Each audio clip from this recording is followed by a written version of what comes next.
네, 청년들의 팔팔한 찬송 감사합니다. 안녕하세요. 같이 기도드리겠습니다. 우리를 사랑하시는 거룩하신 하나님 아버지, 오늘도 변함없는 사랑으로 저희들의 발걸음을 말씀 앞으로 인도해 주신 것을 진심으로 감사드립니다. 말씀을 듣는 각인의 심령을 성령께서 열어주셔서 전해지는 하나님의 말씀을 올바로 알아들을 수 있도록 인도하여 주시옵소서. 오늘 하나님의 선민 이스라엘 민족의 역사를 함께 공부하는 가운데 이스라엘 역사 속에 살아계신 하나님을 발견할 수 있도록 해주시고, 이 성경이 거짓이 없으신 하나님의 말씀인 것을 더욱 확신할 수 있도록 인도해 주시옵소서. 그리하여 이번에 말씀을 듣는 사람들이 한 사람도 실족지 아니하고 모두가 구원받고 영원한 천국에 들어갈 수 있도록 인도해 주시옵소서. 말씀을 증거하는 사람에게도 성령께서 같이 계셔서 하나님의 말씀을 온전하게 증거할 수 있도록 붙잡아 주시옵소서. 주 예수님 이름으로 기도드렸습니다. 아멘. 신약 성경 마태복음 22장 29절 말씀을 찾겠습니다. 마태복음 22장 29절.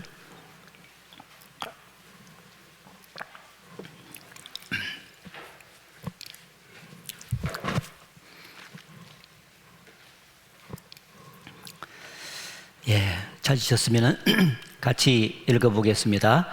예수께서 대답하여 가라사대, 너희가 성경도 하나님의 능력도 알지 못하는 고로 오해하였도다. 한 주간 하나님께서 주시는 영원한 생명을 얻고 천국에 들어갈 목적을 가지고 성경을 계속해서 배우고 있습니다. 성경 속에 나타난 하나님은 인간을 참으로 사랑하시는 하나님이십니다.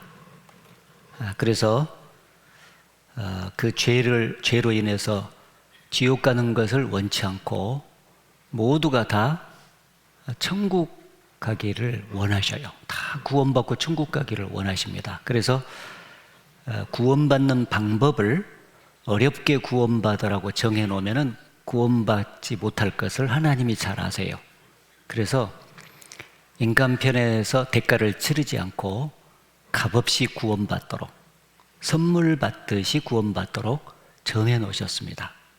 그래서 하나님 보시기에 마음이 합당하게 준비만 되면은 누구든지 이번에 구원을 받을 수가 있습니다. 값없이 선물 받듯이 구원받도록 정했기 때문에 실제로 구원받는 사람이 많아야 되잖아요. 너무 쉬우니까. 그런데 실제로는 성경적으로 보나 우리가 경험적으로 보나 구원받는 사람이 너무 적어요. 어느 날 2000년 전에 어떤 사람이 예수님께 질문을 했잖아요. 주여, 구원을 얻는 자가 적으니까 구원받는 사람이 많을까요, 적을까요? 물어보니까 예수께서 말씀하시기를 좁은 문으로 들어가기를 힘쓰라. 들어가기를 구하여도 못하는 자가 많으리라. 이 말씀은 구원받는 사람이 아주 적다는 것을 말씀하는 거죠. 왜 값없이 선물 받듯이 구원받도록 정해놨으면 많은 사람이 구원받았는데 구원받은 사람이 그렇게 적냐? 그 이유는 많은 사람들이 이 성경 속에 나타난 좋으신 하나님을 오해하는 거예요. 성경에 대해서 오해하고 기독교에 대해서 오해를 하고 있기 때문에 그 좋은 구원의 선물, 영생의 선물을 안 받으려고 하는 거예요. 이 세상에서도 사람끼리도 이렇게 그 사람에 대해서 오해를 하면 할수록 관계가 나빠지잖아요. 빨리 오해를 풀지 않으면 평생 원수 관계로 사는 경우도 가끔 있지 않습니까? 그래서 관계가 좋아지려면 오해를 빨리 풀어야 돼요. 어떤 계기가 주어져서 그 사람에 대해서 이제 잘 알고 나니까 이해가 되니까, 오해가 풀리고 이해가 되니까 다시 관계가 좋아지고 하는 일을 우리는 세상에서 종종 봅니다. 마찬가지로 하나님과 인간 사이도 그 오해된 것이 잘 풀려서 이해가 되면 관계가 좋아지고 결국 하나님이 주시는 구원도 받고 하나님과 함께 인생길을 동행하다가 천국까지 가게 되는 것입니다. 그래서 무엇보다도 오해가 풀리는 것이 중요한데, 여기 예수께서 말씀하시기를 너희가 성경도 하나님의 능력도 알지 못하는 거로 오해하였도다. 그래서 우리가 계속해서 성경을 배우는 이유는 하나님에 대해서 잘 알면은 오해가 풀리고 이해가 돼서 구원받을 수 있기 때문에, 그래서 계속 배우고 있는 겁니다. 전도하는 현장에서 보면은 여러 가지 오해되는 것들이 많은데, 가장 오해를 많이 하는 것 중에 한 가지가 자기는 예수 믿으려고는 했는데 예수 믿는다는 것들이라 그래. 예수쟁이들이 행동이 예수 안 믿는 사람보다 더 못됐기 때문에, 그래서 나는 예수를 안 믿었다, 그렇게 얘기를 하는 사람들이 있어요. 그런데 우리가 물건 파는 세계에도 진짜가 있고 가짜가 있잖아요. 이 믿는 세계에도 가짜가 있고 진짜가 있다고 성경에 기록이 돼 있어요. 그런데 진짜보다 가짜가 훨씬 더 많은 거예요. 근데 가짜들 그 잘못된 행동 보고 진짜 예수를 안 믿으면 누구만 손해겠습니까? 자기만 손해죠. 하나님 앞에 갔어요. 왜 안 믿고 왔냐? 믿으려고는 했는데 예수쟁이들 행동이 개판이어서 못 믿고 왔습니다. 하나님이 뭐라고 말씀하시겠어요? 잘했다고 칭찬해 주겠습니까? 야, 누가 예수쟁이들 행동 보고 믿으라고 했냐? 성경 보고 믿으라고 했지. 너 70년, 80년 기회를 줬는데 성경 한번 제대로 배워봤어? 그렇게 물었겠죠. 예수 믿는 사람들의 행동은 천차만별이다, 그 말이요. 그 행동이 믿음의 근거가 될 수가 없다는 거죠. 오직 하나님이 사람에게 보내주신 편지인 성경 말씀이 믿을 수 있는 근거가 되는 거예요. 따라서 믿음을 갖기 위해서는 성경을 야무지게 배워야지 예수쟁이들 행동만 보고 다니면 안 된다는 거죠. 또 어떤 사람은 자기들이 믿으려고는 했는데 하나님도 한 분이고 성경도 하나라고 하면서 기독교 내에 파는 왜 이렇게 많냐고, 장로교파, 감리교파, 성결교파, 침례교파, 쪽파, 대파, 아이고 파가 너무 많아가지고 어디가 진짜인지 몰라가지고 포기했다고. 근데 그것도 역시 오해죠. 성경은 시편 14편에 말하기를 하나님께서 하늘에서 인생을 굽어 살피사 지각이에서 하나님을 찾는 자가 있는가 보려 하신즉, 그런 말씀이 있어요. 하나님은 지금도 역사 속에서 계속 사람에게 관심이 많으세요. 왜? 자기 형상을 닮은 영혼이 있기 때문에 사람을 참으로 사랑하시거든요. 그리고 구원해 주기를 원해요. 그래서 사람을 살피는데 참으로 진리를 구하고 하나님을 찾는 사람이 있는가 보시는 거예요. 그래서 찾는 사람이 있으면 먼저 진리를 깨달은 사람을 반드시 만나게 해줘요. 하나님께서 섭리 가운데. 그래서 전도를 받아서 진짜 구원받을 수 있도록 도우신다고 성경에 기록이 돼 있고, 그런 사례가 굉장히 많아요. 문제는 자기들이 안 찾는 거예요. 찾는 마음이 없으면서 파가 많아가지고 못 믿겠다고 핑계대는 거죠. 진짜 찾는 마음이 있으면 하나님이 도와주십니다. 어떤 사람은 성경을 이렇게 배워보면은 성경이 사실이라고 하는 것이 이렇게 드러나잖아요. 그리고 이제 예수를 믿고 구원을 받을 것 같아. 그러면 구원받고 예수 믿으면은 주변에 자기를 아는 가족이라든가 친척이라든가 주변의 친구들, 지인들이 눈치를 할까 봐서 그 사람이 두려워가지고 구원받는 것을 자꾸 뒤로 미루는 사람도 제가 많이 봤어요. 여기 와서 한 2, 3일 듣다 보면 이게 점점 사실이니까 믿어질락 하거든요.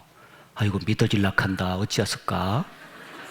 믿어질락 하면 믿어지게 내비둬버려야 되는데, 계속 와서 들어서 끝장을 봐서 구원을 받아야 되는데, 믿어져서 예수 믿으면은 사람들한테 눈치를 받고 핍박을 받을까 봐서 그게 두려워가지고 구원받는 걸 뒤로 미루는 사람들이 많다 그 말이에요.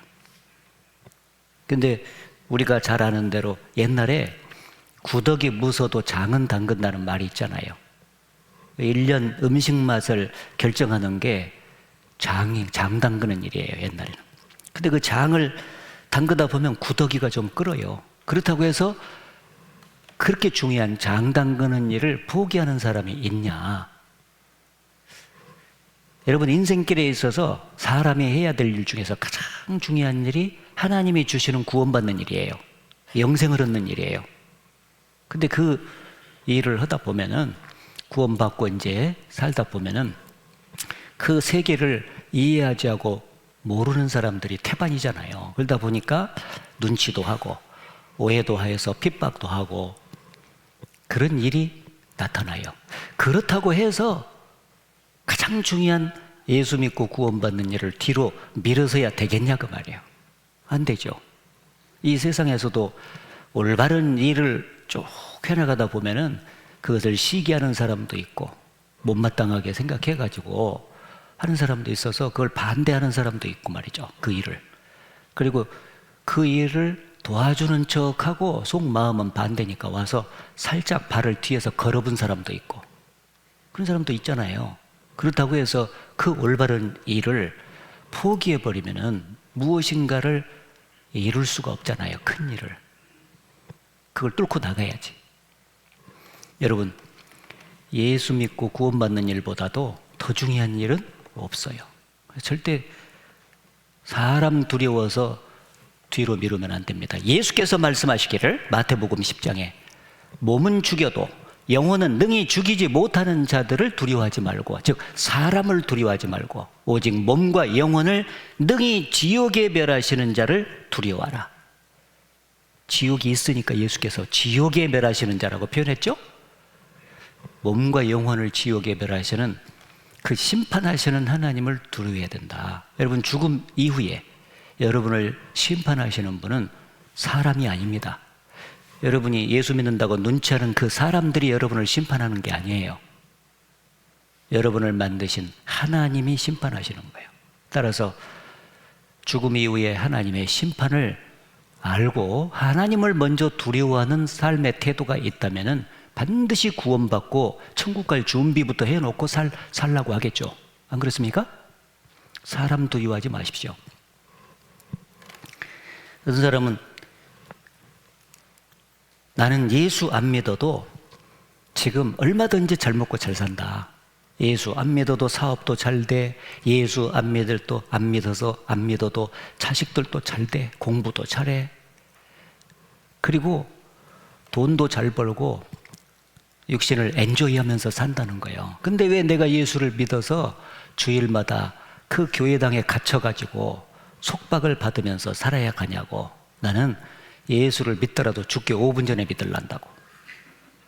전도하다 보면 그런 사람도 있습니다. 예수 안 믿어도 얼마든지 잘 먹고 잘 산대. 근데 왜 예수를 믿었냐고.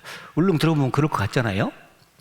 근데 성경에도 그런 사람이 있어요. 여기 보시면은 욥기에 어찌하여 악인이 살고 수를 누리고 세력이 강하냐.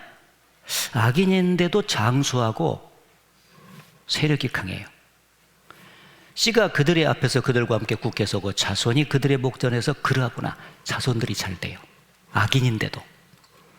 그 집이 평안하여 두려움이 없고 하나님의 매가 그 위에 임하지 아니하며. 죄를 수단과 방법을 가리지 않고 짓는 놈들으니 당장 하나님의 징벌, 하나님의 매가 임하면 좋겠는데 하나님의 매가 임하지를 않고 아주 평안하고 두려움 없이 살아요. 하나님과 상관없이 사는데도 말입니다. 그리고 그 암소는 새끼를 낳고 낙태하지 않는구나. 숫소, 암소, 짐승들도 키우면 잘 된다는 거죠. 그들은 아이들을 내어보내며 양떼 같고 그 자녀들은 춤추는구나. 자녀들도 잘 돼요. 그러니까 모든 게 잘 되니까 육신적인 즐거움을 만끽하면서 사는 거예요. 그래서 그들이 소고와 수금으로 노래하고 피리 불어 즐기며 그날을 형통하게 지내다가, 여기까지는 얼마나 좋냐고.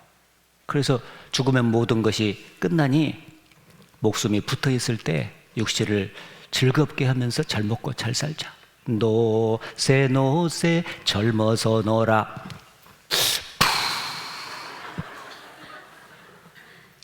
즐겁게 산다 그 말이에요. 근데 문제는 언제 문제가 생기냐? 죽을 때 보세요. 여기 보면 죽으면 경각간의 음부에 내려가느니라. 그대로 지옥 직행이다 그 말이에요. 예수 안 믿고 살아도 삶의 질은 현격하게 차이가 나지만은 예수 안 믿고 살아도 이 세상을 사는데 크게 문제가 없을 수 있잖아요. 그런데 죽으면 반드시 내세가 기다리고 있거든요. 짐승은 영혼이 없기 때문에 한 세상 살고 죽음으로 끝나요.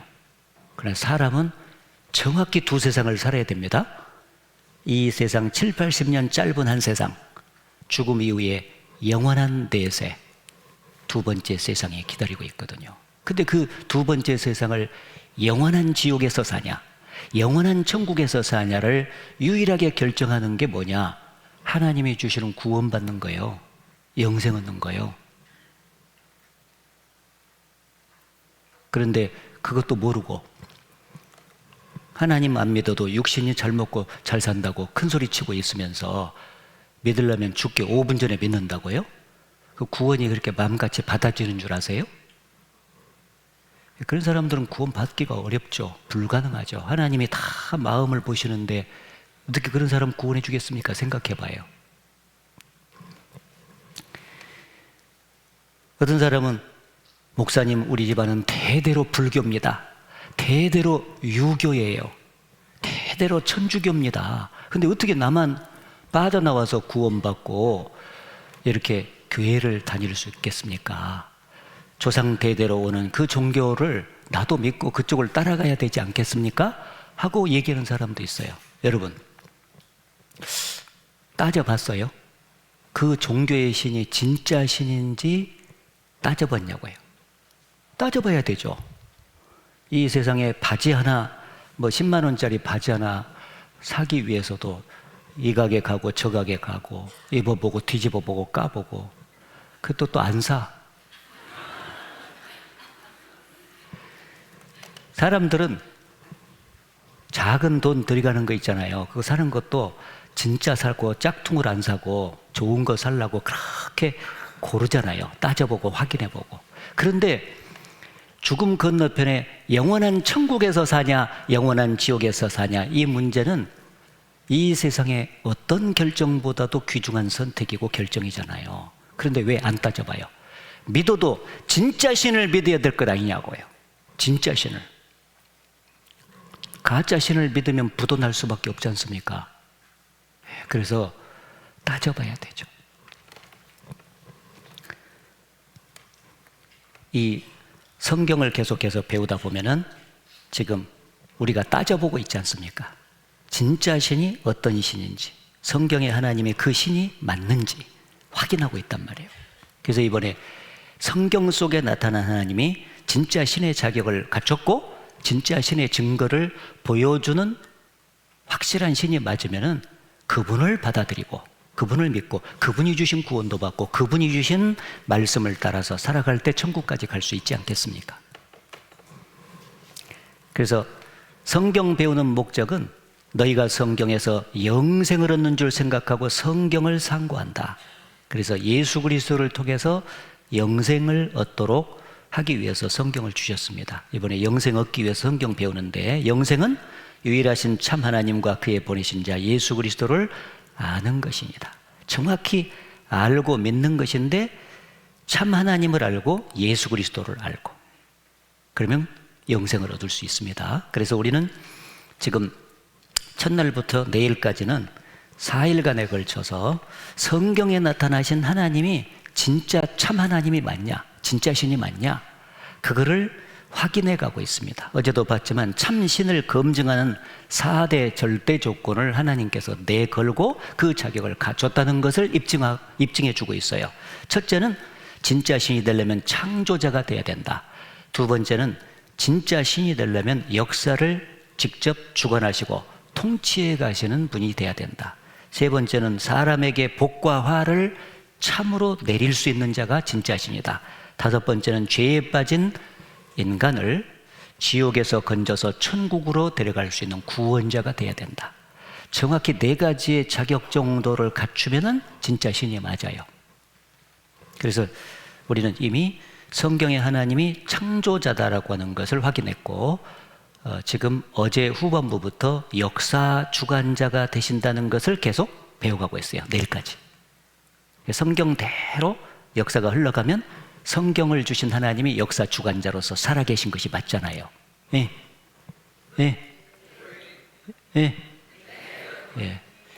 이제 저 혼자만 말하는가 싶어가지고 가끔 추임새를 제가 넣어볼게요. 예. 호흡을 해주시면 좋겠네요. 자, 성경은 우리가 진짜 성경을 받아들이려면 성경이 진리인데 사실이야만 돼요. 그래서 창조, 역사, 영적인 영원한 사실만 기록이 되어 있습니다. 자, 성경은 어제 하나님이 보시는 인류의 역사라 그랬죠. BC 1500년경부터 AD 100년 사이 1600년간에 걸쳐서 기록됐다고 그랬죠. 그래서 이 성경 속에는 성경에 기록되기 전 역사도 담아져 있고 후 역사도 담아져 있는데 그게 사실이냐. 그래서 과거 역사는 증거가 나타나야 된다. 기록된 역사를 입증하는 어떤 고고학적인 어떤 증거, 이런 것들이 뒷받침이 된다면 확실히 그 역사가 기록만 된 것이 아니라 사실이구나 하는 걸 믿을 수 있잖아요. 그리고 미래의 역사는 미리 예언됐을 것 아니에요. 예언. 그것이 정확히 때가 되면 성취된다면 하나님 말씀 맞다. 그래서 이런 측면에서 확인해 가고 있습니다. 성경을 전체적으로 보면은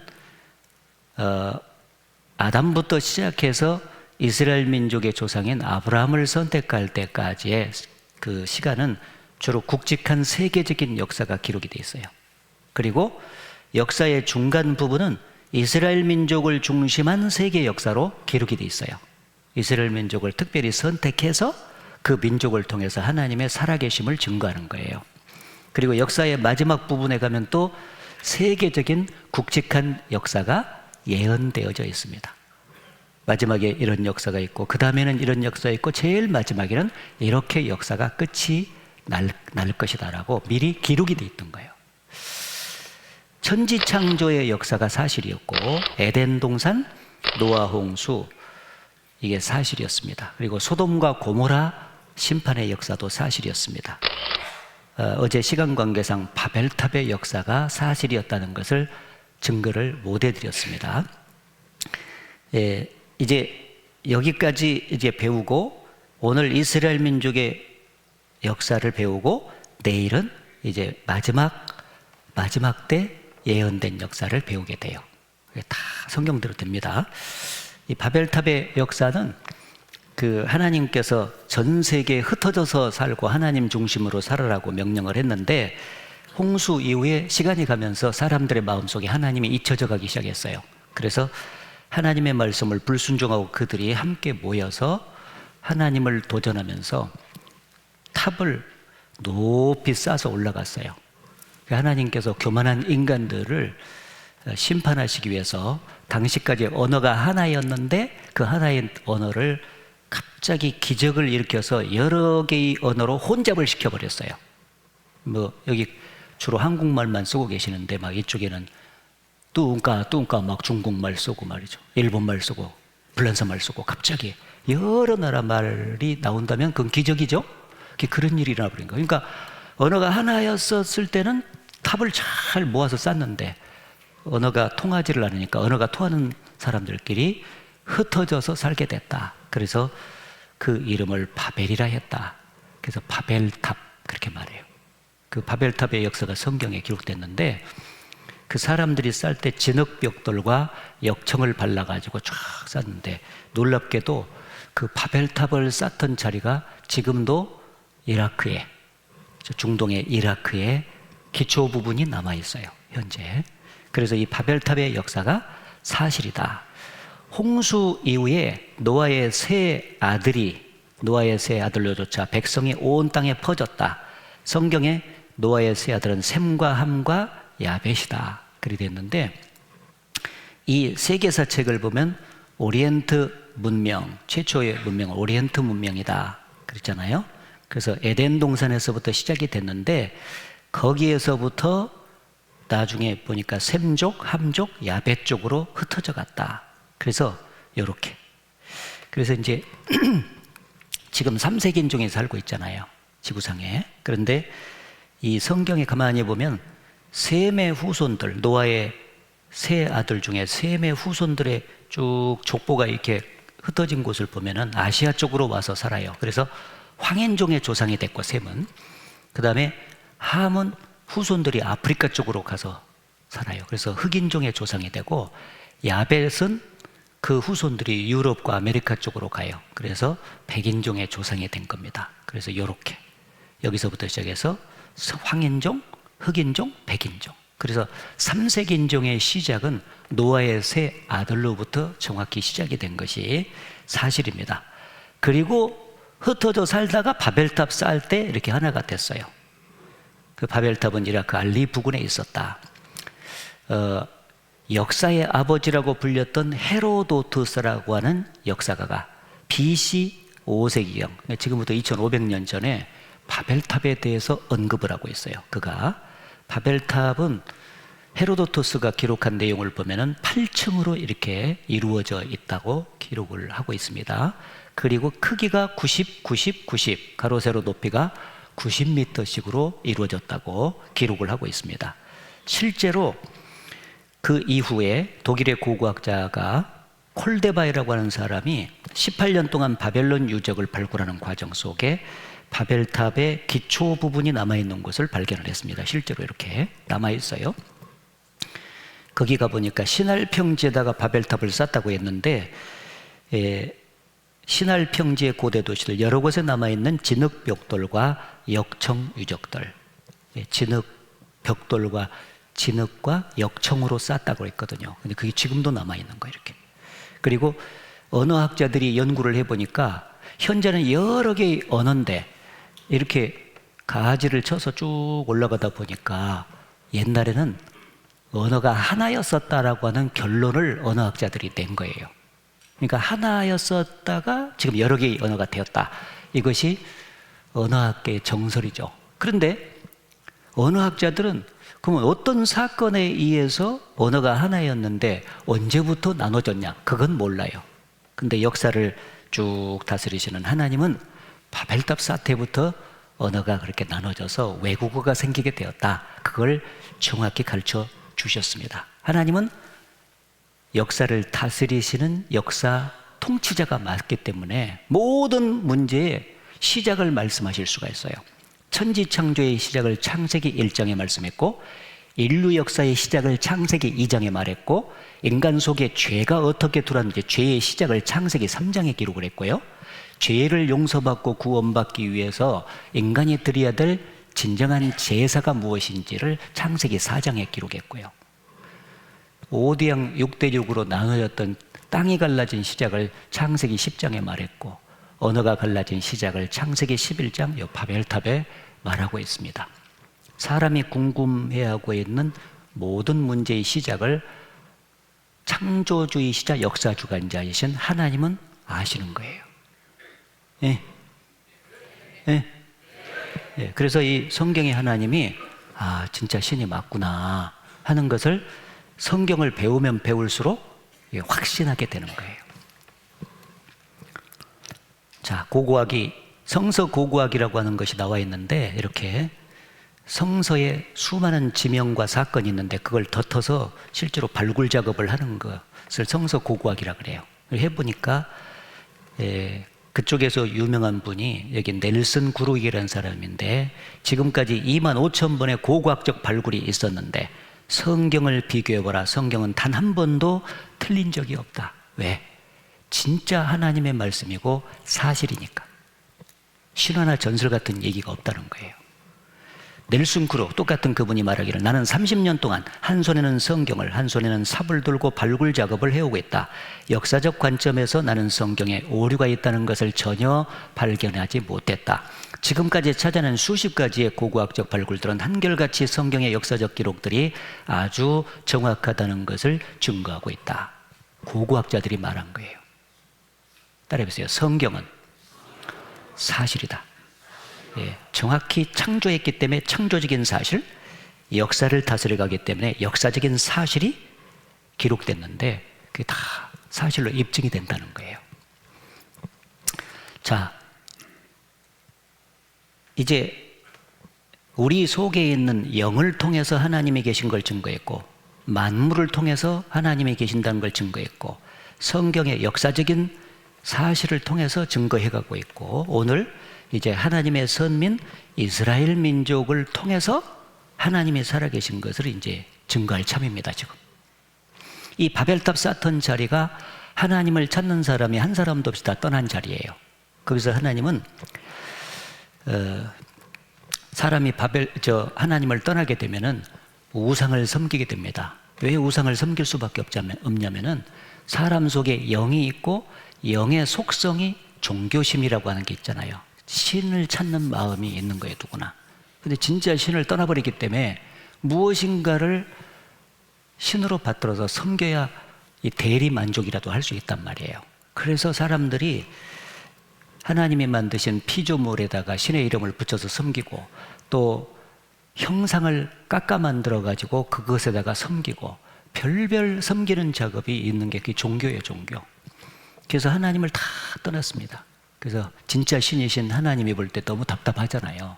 그래도 어쩔 것입니까? 어리석은 인간들이 하나님을 떠났는데. 그래서 다시금 그 하나님을 떠난 모든 사람들에게 자기 자신이 진짜 신이라고 하는 것을 입증해주고 그 하나님을 믿고 구원을 받도록 해야 되겠다 하는 계획을 세우시고, 이 세상에서 한 민족을 선택해가지고 그 민족을 통해서 하나님이 살아계신 것을 증거해야 되겠다 계획을 세웠어요. 그래서 그 민족의 이름이 이스라엘이에요. 따라해보세요. 이스라엘. 그래서 이 세상 중앙에 거하고 있는 민족이고 세상에서 제일 적은 민족입니다. 그래서 특별히 선택을 했는데, 여기 보면은 같이 읽겠습니다. 너희는 나의 증인 나의 종으로 택함을 입었나니 이는 너희로 나를 알고 믿으며 내가 그인 줄 깨닫게 하려 함이라. 너희는 여기 이스라엘 민족을 가르쳐요. 그래서 여호와의 증인이라고 부르죠. 우리나라에서 여호와의 증인이라고 돌아다니는 사람은 가짜입니다. 눈에 보이지 않는 하나님을 직접 증거하는 민족은 딱 이스라엘 한 민족밖에 없어요. 그래서 이스라엘을 배우면은 그 뒤에 눈에 하나님이 보이지 않지만 계신다 하는 것이 믿어져야 정상이에요. 왜? 그 증인이니까. 그래서 세상 중앙에 거하고 제일 적은 민족이기 때문에 택했다. 이스라엘을 선택한 목적이 여러 가지가 있어요. 하나님의 말씀을 맡기려고. 40명의 기자에 의해서 기록이 됐는데 성경에 대부분 이스라엘 사람이에요. 그래서 이스라엘 민족에게 먼저 성경을 기록하고 맡겼습니다. 그리고 그리스도가 오실 모체로서 선택했다. 그리스도는 하나님이 사람 되신 분이에요. 구원자. 인간을 구원하기 위해서는 반드시 하나님이 사람의 몸을 입고 오셔서 그 몸에다가 인간의 죄를 짊어지고 피를 쏟아서 인간의 죄값을 다 갚아주셔야 돼요. 그래야 천국에 들어갈 수가 있거든요. 그래서 그 하나님이 사람으로 태어나시기 위해서 한 민족을 선택했는데 그 민족이 이스라엘이다. 그래서 이스라엘 역사 속에 그리스도가 오셨는데 그분이 바로 성경의 예수님이십니다. 따라해보세요. 예수님. 그래서 예수님을 통해서 인간이 구원할 수 있는 구원의 길을 완성해 놓으시고 이 성경에다가 담아 놓았어요. 누구든지 그리스도를 통해서 구원받도록 해주신 겁니다. 그리고 이방인의 본보기로서 또 하나님의 시계로서 현재 우리가 역사의 어느 시점에 살고 있는지, 그리고 가장 중요한 선택 목적은 하나님의 살아계심을 증거하기 위해서. 일단 구원받으려면 구원을 주시는 하나님이 살아계신다는 것이 먼저 믿어지는 것이 우선순위거든요. 하나님이 계신다는 것이 믿어진 것만 갖고는 구원이 아닙니다. 어떤 사람은 구원 받았어요? 예. 어떻게 받았어요? 나 하나님이 계신 것을 철통같이 믿어요. 그리고 뭔 얘기를 하는 거예요? 예. 구원은 마지막에 죄 문제가 해결돼야 되는데 그 전에 먼저 하나님이 계신 것이 믿어져야 돼요. 그래서 첫날, 둘째 날, 셋째 날, 내일까지 해서 공을 들여가지고 하나님의 눈에 보이지 않지만 정말 계신다, 그걸 증거를 해주는 것 아니겠어요? 예. 예. 이스라엘 민족을 통해서 하나님이 계신 것을 증거하는 방법은 크게 세 가지요. 기적을 통해서. 기적이 나타나면은 그 기적을 행하신 하나님이 안 보여도 하나님이 계신다 하고 믿을 수 있잖아요. 그래서 이스라엘 역사는 처음부터 끝까지 기적의 역사예요. 그 중에 한 토막 제가 증거해 드리겠습니다. 그리고 복과 저주를 내리는 것을 통해서 이스라엘 민족을 선택해 가지고요, 역사 초반에 순종하면은 복을 주고 불순종하면은 저주를 내리겠다고 언약을 체결해요, 백성과. 그래서 하나님께서 역사 속에서 그대로 행하시는 거예요. 막 순종할 때는 보이게끔 확실하게 복을 주고 불순종할 때는 철저하게 보이게끔 저주를 내리셨어요. 특히 이스라엘 민족의 역사가 생생하게 그게 나타나는 역사예요. 그래서 이스라엘 역사 공부하면은 하나님이 복과 저주를 내리시는 것이 정말 맞구나, 확실하게 볼 수 있습니다. 그리고 전 세계적인 예언을 해두고 성취하시는 것도 성경에 있지만은 작은 이스라엘 민족의 역사도 처음부터 이스라엘 역사를 미리 기록하시고 그리고 그것을 이루어 가시는 역사예요. 이것이 왜 중요하냐면 사람은 과거 역사는 어느 정도 덧어서 기억하고 또 올라갈 수 있잖아요. 알 수 있잖아요. 근데 미래 역사에 대해서는 한 치 앞도 못 내다봐요, 사람은. 근데 진짜 신이라면 그걸 내다볼 수 있어야 되거든. 예언도 하시고 성취할 수 있는 능력도 있어야 되잖아요. 그래서 하나님께서 정말 가장 확실한 증거 중에 하나인 예언과 성취를 통해서 살아계심을 증거하는 거예요. 네. 그래서 이게 세 가지 방법. 자, 그 중에 첫째, 기적을 통해서 증거하시는 하나님에 대해서 좀 배워봅시다. 여기 출애굽과 홍해의 기적. 이 바벨탑을 쌓던 자리가 말이죠, 바벨탑을 쌓던 자리가 갈대아 우르인데 여기에서 이스라엘 민족의 조상을 불러냈어요, 하나님이. 그게 아브라함입니다. 따라해보세요. 아브라함. 네, 아브라함에게 세 가지 약속을 해요. 가나안 땅에서 살아라. 그리고 너로 큰 민족을 이루게 해주겠다고 해서 민족 형성을 약속했는데 그 민족이 이스라엘이고요. 너로 말미암아 이방 모든 족속이 복을 받을 것이다. 그 아브라함의 후손으로 오실 예수 그리스도로 말미암아서 구원받고 영생 얻을 축복에 대한 약속을 하셨습니다. 그리고 이끌어 가니까 아브라함은 가나안 땅에서 살아라 하니까 예 하고 가나안 땅까지 갔어요. 그래서 거기서 아브라함이 이삭을 낳고 이삭이 야곱을 낳고 야곱이 12아들 한타스를 낳았어요. 그 12아들이 이스라엘 민족의 조상이 된 거예요, 이게. 그런데 이 야곱과 이스라엘 아들이 살고 있을 때 가나안 땅에 흉년이 들었어요. 먹을 것이 없잖아요. 그래서 애굽의 이집트 땅에 수소문을 보니 그 곡식이 많다는 소문을 접해가지고 당시 야곱과 이스라엘 사람들이 70여 명이 보따리를 싸가지고 흉년을 피해서 이집트로 내려갔어요. 역사 초반이니까 이스라엘 민족의 숫자가 작아요. 그래서 흉년을 피했어요. 피했으면 이제 약속의 땅인 가나안 땅으로 다시 돌아와야 되는데 그만 고센 땅을 하나 분할받아가지고 잘부닥하니 눌러 살다가 이집트의 바로왕 밑에서 무려 400여 년간 종살이를 하게 된 거예요. 종살이. 종살이는 축복받은 거요, 저주받은 거요? 저주받은 거예요.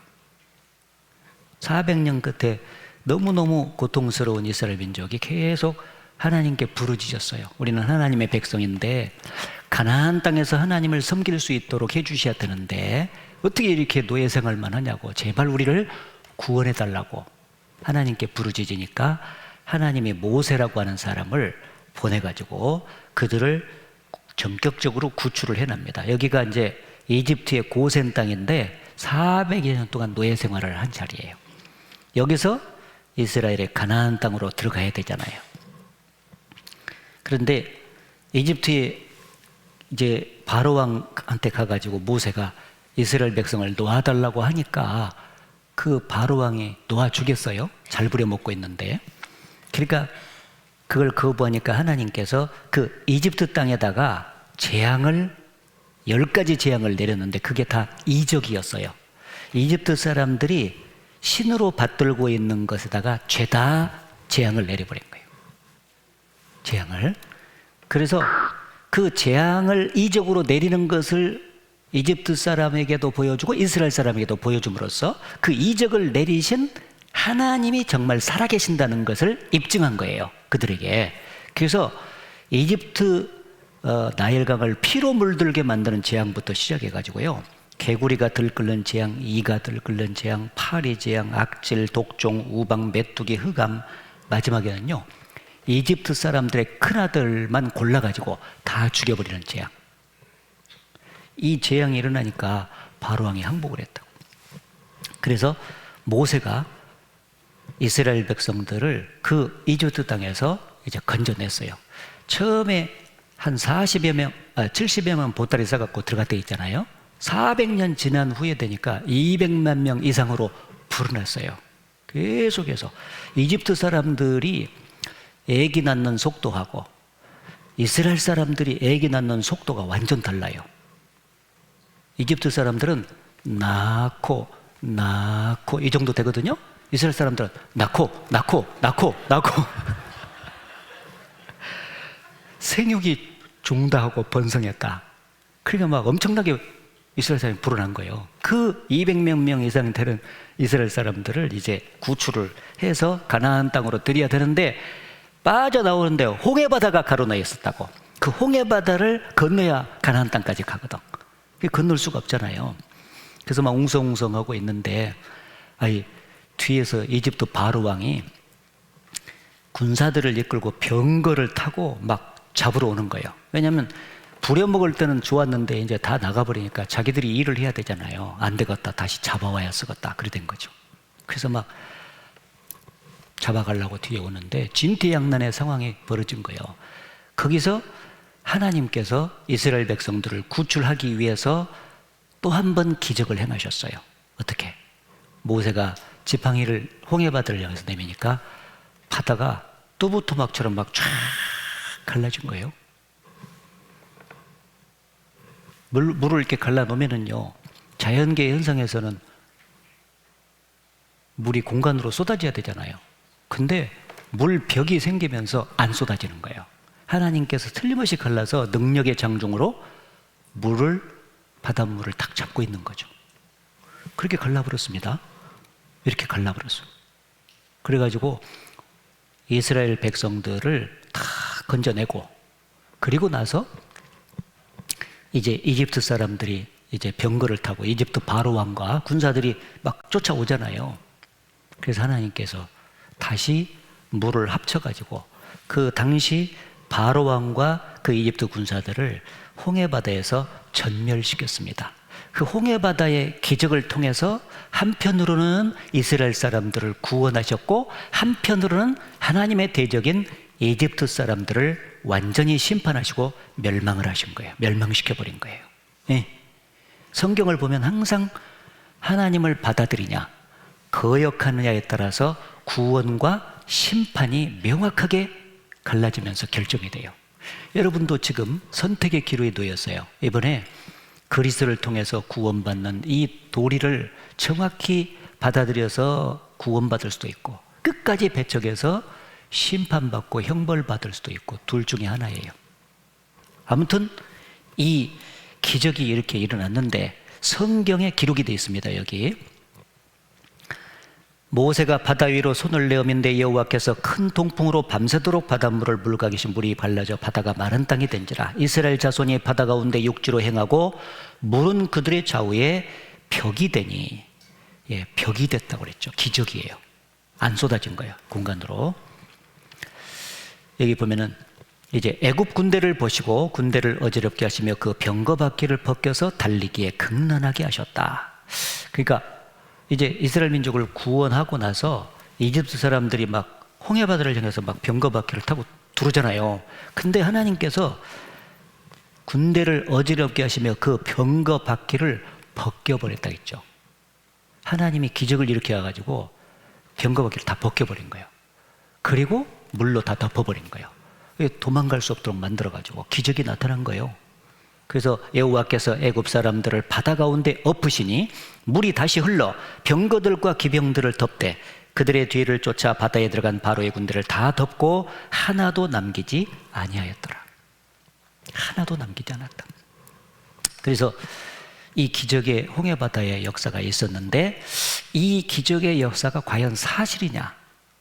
사실이면은 그 홍해바다를 가르셔서 이스라엘을 구원하고 그리고 홍해바다를 합쳐서 이집트 사람들을 멸망시킨 하나님이 계신다는 증거잖아요. 하나님이 그렇게 하셨다고 기록되어 있으니까. 그래서 사실인지를 확인해야 되는데 두 가지 증거는 아주 확실하게 대줄 수 있어요. 첫째, 모세를 따라가다가 홍해바다에 빠져 죽은 이집트 왕의 시체가 현재 미이라로 만들어져 가지고 이집트 박물관에 보관돼 있다는 거. 현재는 문명박물관으로 지어서 이제 옮겼는데 그게 있고, 두 번째는 수년 전에 홍해바다에 잠수부두를 보내봤는데 잠수부들이 들어가서 보니까 사노이에서 녹이 쓴 이집트 사람들이 탔던 그 병거바퀴 있잖아요. 나 좀 봐요. 병거바퀴가 많이 남아있는 거예요. 그 홍해바다 밑에요. 그거를 다 발굴을 해냈습니다.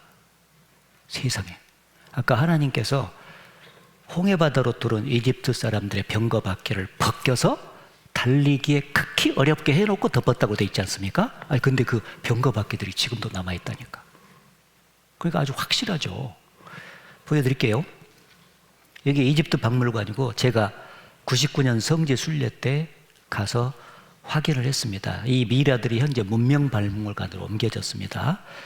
25개의 왕의 시체가 있어요, 가면은. 그 중에 70년대 초반에 이제 연구를 했잖아요. 학자들, 조사단이 구성을 해서 이 미이라 중에서 모세를 따라가다가 죽은 왕이 있을지도 모르겠다. 있다면 그 미이라는 다른 미이라고 좀 다를 거다. 왜?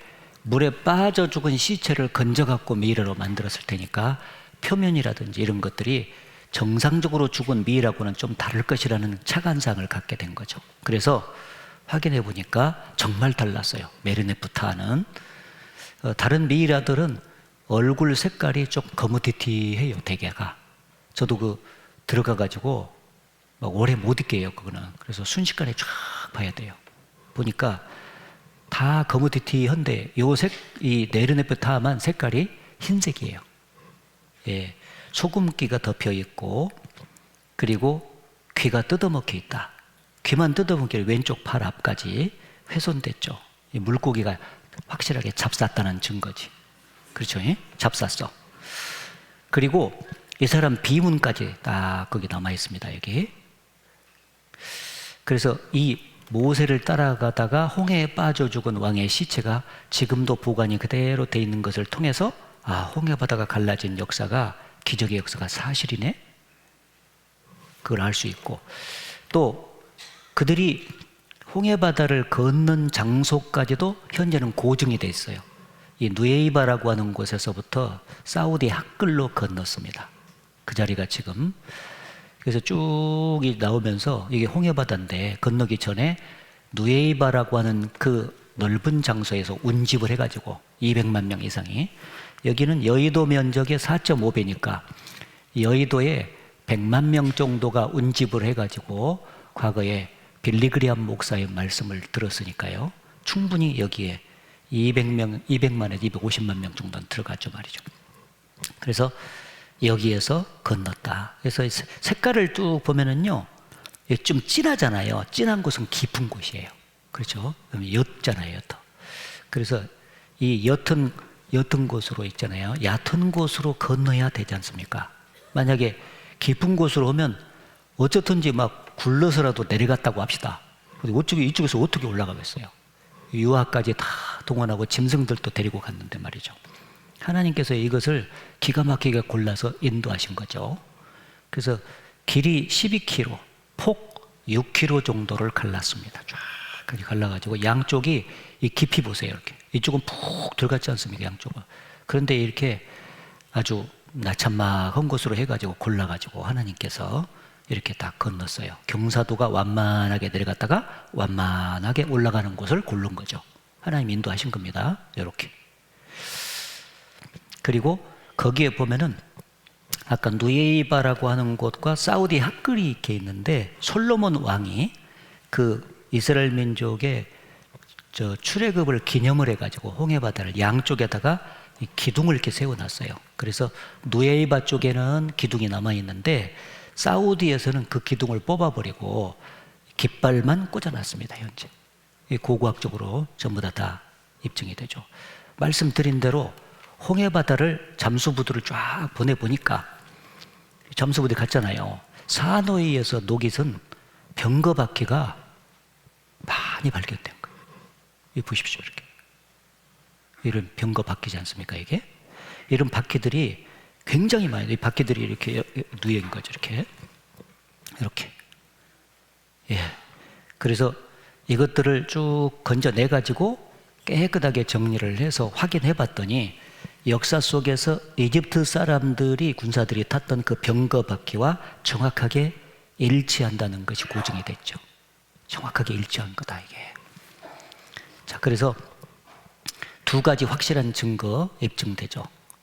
홍해바다 밑에 병거 바퀴, 그 다음에 이집트 박물관에 메르네프 타라고 하는 이집트 사람 왕, 빠져 죽은 왕의 미이라. 이 두 가지가 확실하기 때문에 홍해바다의 기적적인 역사는 사실로 입증이 된다. 그렇다면 그 홍해바다의 기적을 행하신 분이 하나님이라고 기록이 됐기 때문에 그 하나님은 살아계신다 그 말이에요. 예. 그 하나님은 시간과 공간을 초월해서 영원히 살아계신 분이세요. 따라서 천지창조 때도 계셨고, 에덴 동산 때도 계셨고, 노아 홍수 때도 계셨고, 바벨탑 때도 계셨고, 홍해바다 때도 가르셨기 때문에 계셨잖아요. 지금도 살아계시는 거예요. 여기에. 그래서 말씀을 듣고 있는 여러분의 마음을 지속적으로 살피고 계세요. 너희가 나를 간절히 찾고 찾으면 만나리라. 하나님은 마음을 다 보고 계세요. 사람은 외모를 보고 평가하지만은 하나님은 마음 중심을 다 보시는 거예요. 그래서 똑같이 와서 몇십 명이 앉아서 이렇게 말씀을 쫙 듣잖아요. 그런데 어떤 사람은 마지막 날 구원받고 어떤 사람은 못 받아요. 왜 그런 줄 알아요? 겉보기에는 저 사람이 말씀 잘 들었는데 구원이 안 돼. 어떤 사람은요. 왜냐하면 마음이 정말 찾는 마음이 있어야 되거든요. 하나님은 값없이 구원해주면 정말 구원을 원하는 사람에게 줘요. 근데 그 원하는 마음이 어떻게 일어나냐면 이 성경이 진리고 사실이라고 하는 것이 믿어질수록 확실하게 일어나는 거예요. 아, 맞구나. 그럼 성경의 창조 역사적인 사실이 저렇게 딱딱 맞아 떨어진다면은 아차, 죽음 건너편에 천국과 지옥에 대해서도 기록이 돼 있더만 그것도 사실이겠네. 꼭 죽어봐야 아냐? 내일 해가 어느 쪽에서 뜨냐고 물으면 여러분 전부 다 하나같이 동쪽에서 뜬다 그래요. 가봤어요? 안 가봤는데도 어떻게 그렇게 동쪽에서 뜬다는 것을 그렇게 확신할 수 있습니까? 과거 역사 속에서 하루도 빠짐없이 해는 동쪽에서 떴으니까 가볼 필요 있어요? 그렇게 말하겠지. 지금 우리가 창조부터 시작해서 과거 역사를 덧떠가면서 성경하고 계속 일치가 되는지 확인하고 있는 거예요. 이게 다 사실이면은 여러분이 죽음 이후의 내세의 역사도 기록된 대로 정확히 사실이거든요. 사실이면 천국 갈 준비해야 된다는 결론이 나오잖아요. 그러니까 이게 성경이 사실이고 하나님이 계신 것이 믿어진다는 것은 여러분의 구원의 마음을 일으키는 데 있어서 대단히 중요한 거예요. 잘 들으셔야 돼요. 그냥 어거지로 막 짜맞히듯이 해가지고 절대 그런 일은 아니니까.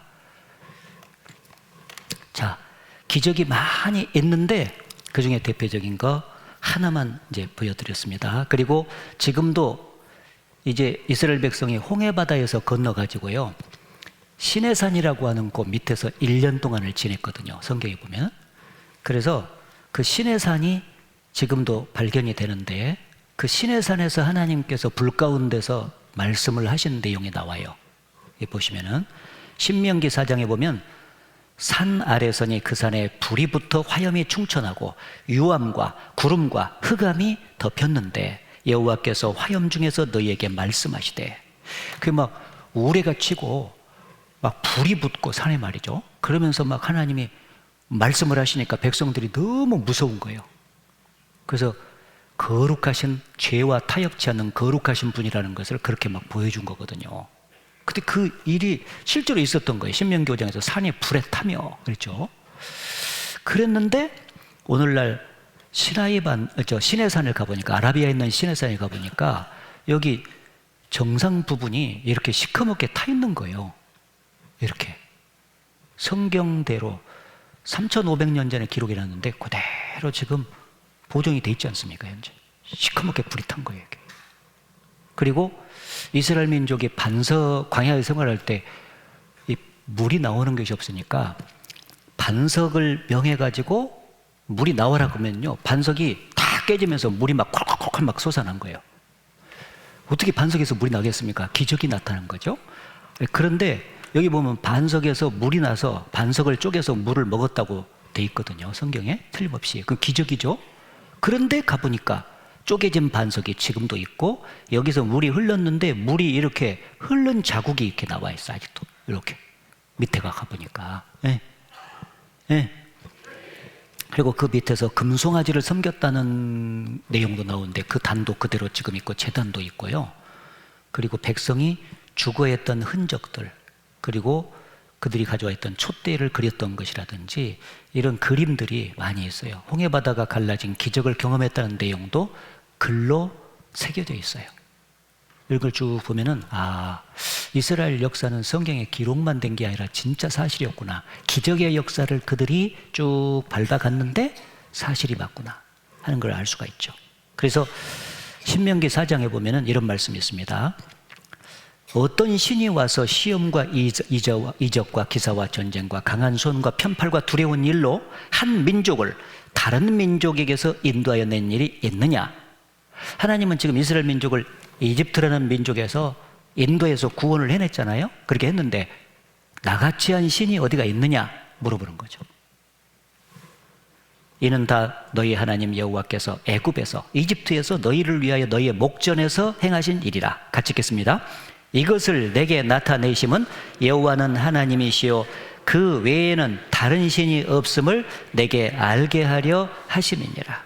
이렇게 기적을 역사 속에서 계속 보여주시는 목적은 성경의 여호와만 진짜 신이고 다른 신은 없다, 그거를 믿게끔 하기 위해서다. 유일신이라는 거예요. 진짜 신이다. 사람들은 이 내용 때문에 성경의 하나님을 되게 싫어해요. 진짜 독선적이라고. 사람들은 종교가 많고 나름대로 신이 많잖아요. 그러니까 다 나름대로 일리가 있을 텐데 왜 기독교의 하나님은 자기만 하나님이라고 주장하고 다른 종교의 신은 사글이 그냥 가짜라고 하시는 것이냐고. 진짜 독선적이라고.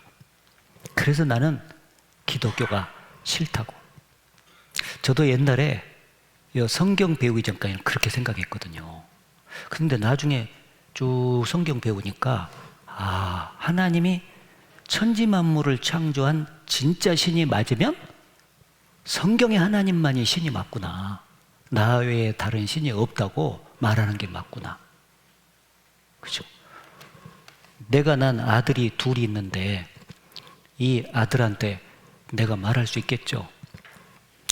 나는 네 아버지라, 나 이외에 다른 아버지가 없느니라. 이렇게 말할 수 있겠어요, 없겠어요?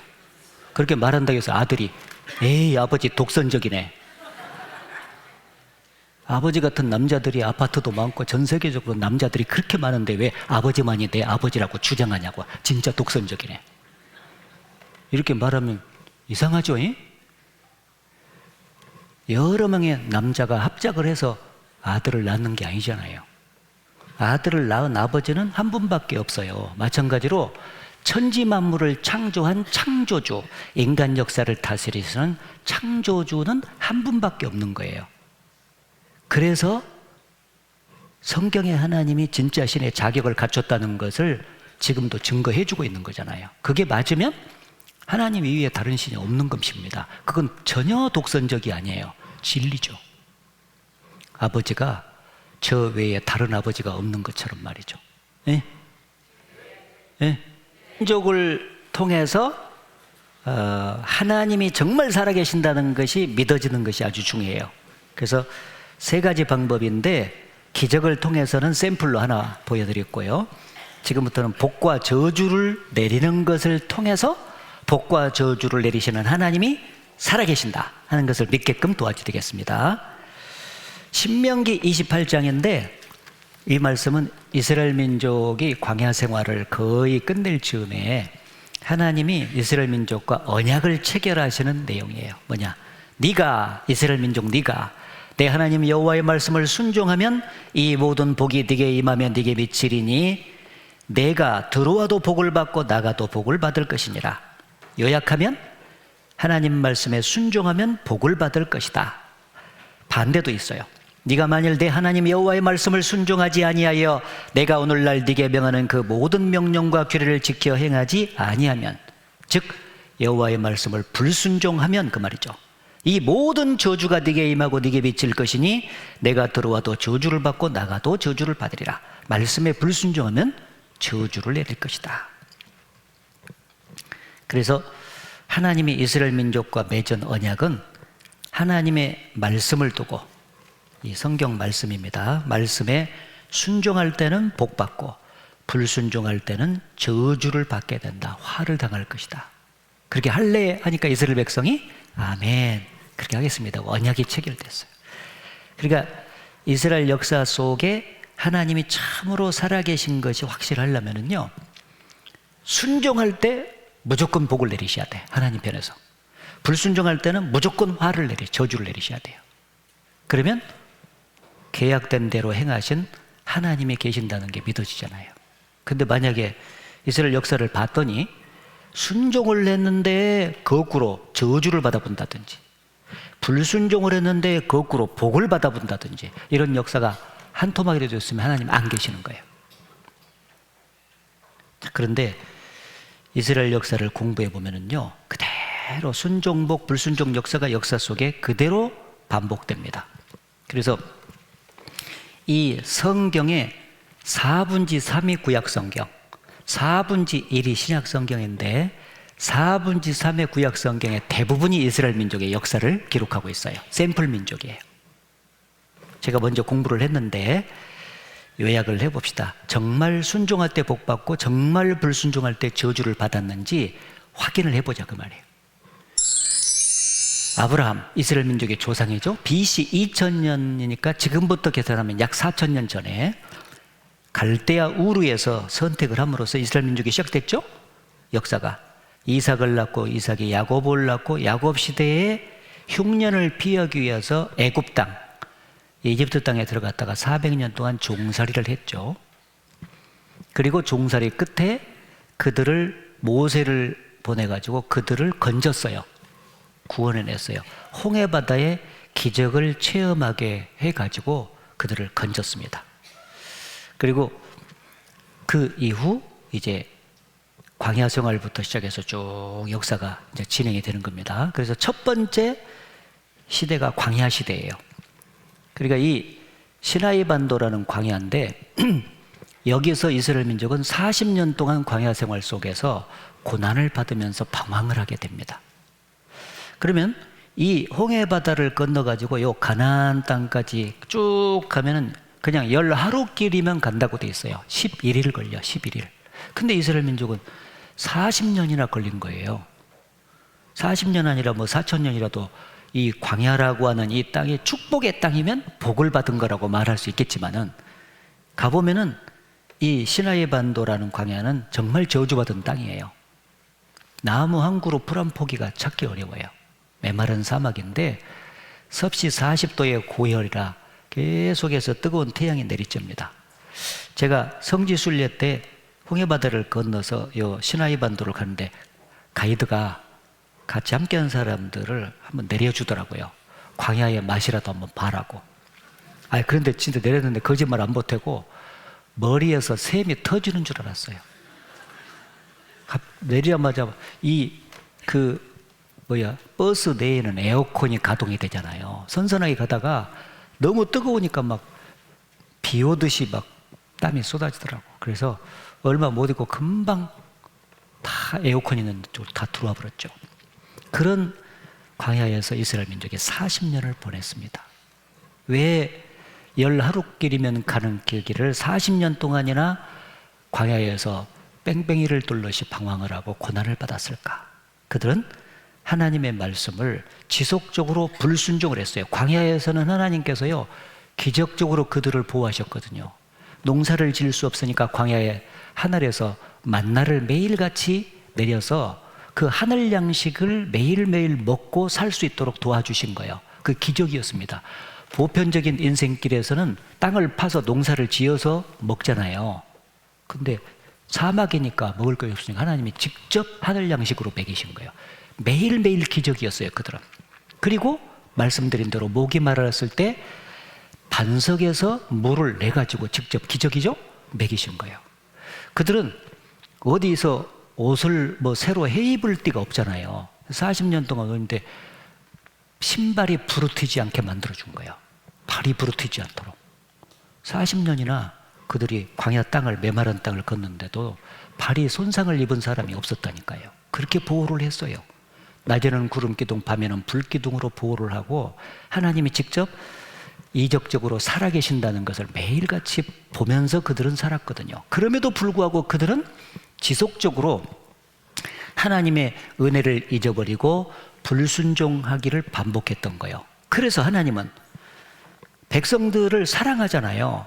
그러니까 백성들이 잘 되기를 바라지만은 순종복 불순종 저주를 계약을 했기 때문에 약속대로 실행을 해야 하나님이 살아계신 걸 알 거 아니에요. 그래서 가슴이 아프지만 어쩔 수 없이 뺑뺑이를 돌린 거예요. 계속해서 광야에서. 그래서 너희가 광야에서 하나님을 반항하며 사막에서 하나님을 슬프시게 한 것이 몇 번인고 탄식을 하셨어요. 계속 불순종을 하니까. 그래서 이스라엘의 광야 속에서 방황과 고난이라고 하는 슬픔의 역사는 그들이 말씀을 불순종하고 죄를 지었기 때문에 결과적으로 그렇게 된 것입니다. 이건 뭘 가르치냐? 인생이 하나님을 떠나서 하나님의 말씀이라는 궤도를 이탈해서 불순종의 길을 가게 되면은 항상 방황할 수밖에 없다는 걸 보여주는 거예요. 인생의 진정한 목적과 가치가 무엇인지 알지 못하고 부평초처럼 떠돌며 살다가 붕 떠서 살다가 죽으면 허무하게 끝이 나는 거잖아요. 하나님을 떠났기 때문에, 말씀을 떠났기 때문에 그렇게 방황을 하는 거예요. 세상에서 방황할 때 나 주님을 몰랐네. 마음대로 고집하며 온갖 죄를 저질렀네. 하나님을 떠나서 말씀과 상관없이 제 고집대로 살아가는 인생길은 방황할 수밖에 없다. 그래서 이제는 그 방황을 끝내시라 그 말이에요. 살아계신 하나님의 말씀을 마음에 두고 이번에 구원받아서 하나님께로 돌아와서 하나님의 말씀을 따라서 갈 때 인생이 참 행복과 만족을 얻으면서 기쁨으로 살게 되는 것입니다. 네. 이번에 방황을 끝내버립시다. 이스라엘 백성들 짝 나면 안 됩니다. 예. 광야 생활을 끝내고 여기서부터 이제 가나안 땅에 들어가서 살았어요. 첫 번째 사사시대, 두 번째 왕정시대. 사사시대 350년도 대부분 이스라엘 민족이 우상 섬기는 죄를 범하다가 이방 민족에게 짓밟히는 삶의 연속이었어요.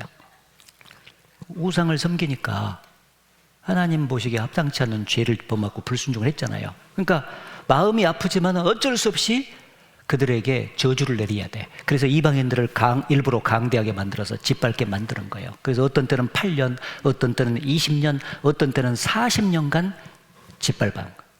저주를 내린 거예요. 왕정시대에 들어가서 이스라엘 백성들이 우리에게도 왕을 달라. 그러니까 왕을 줘봤어요.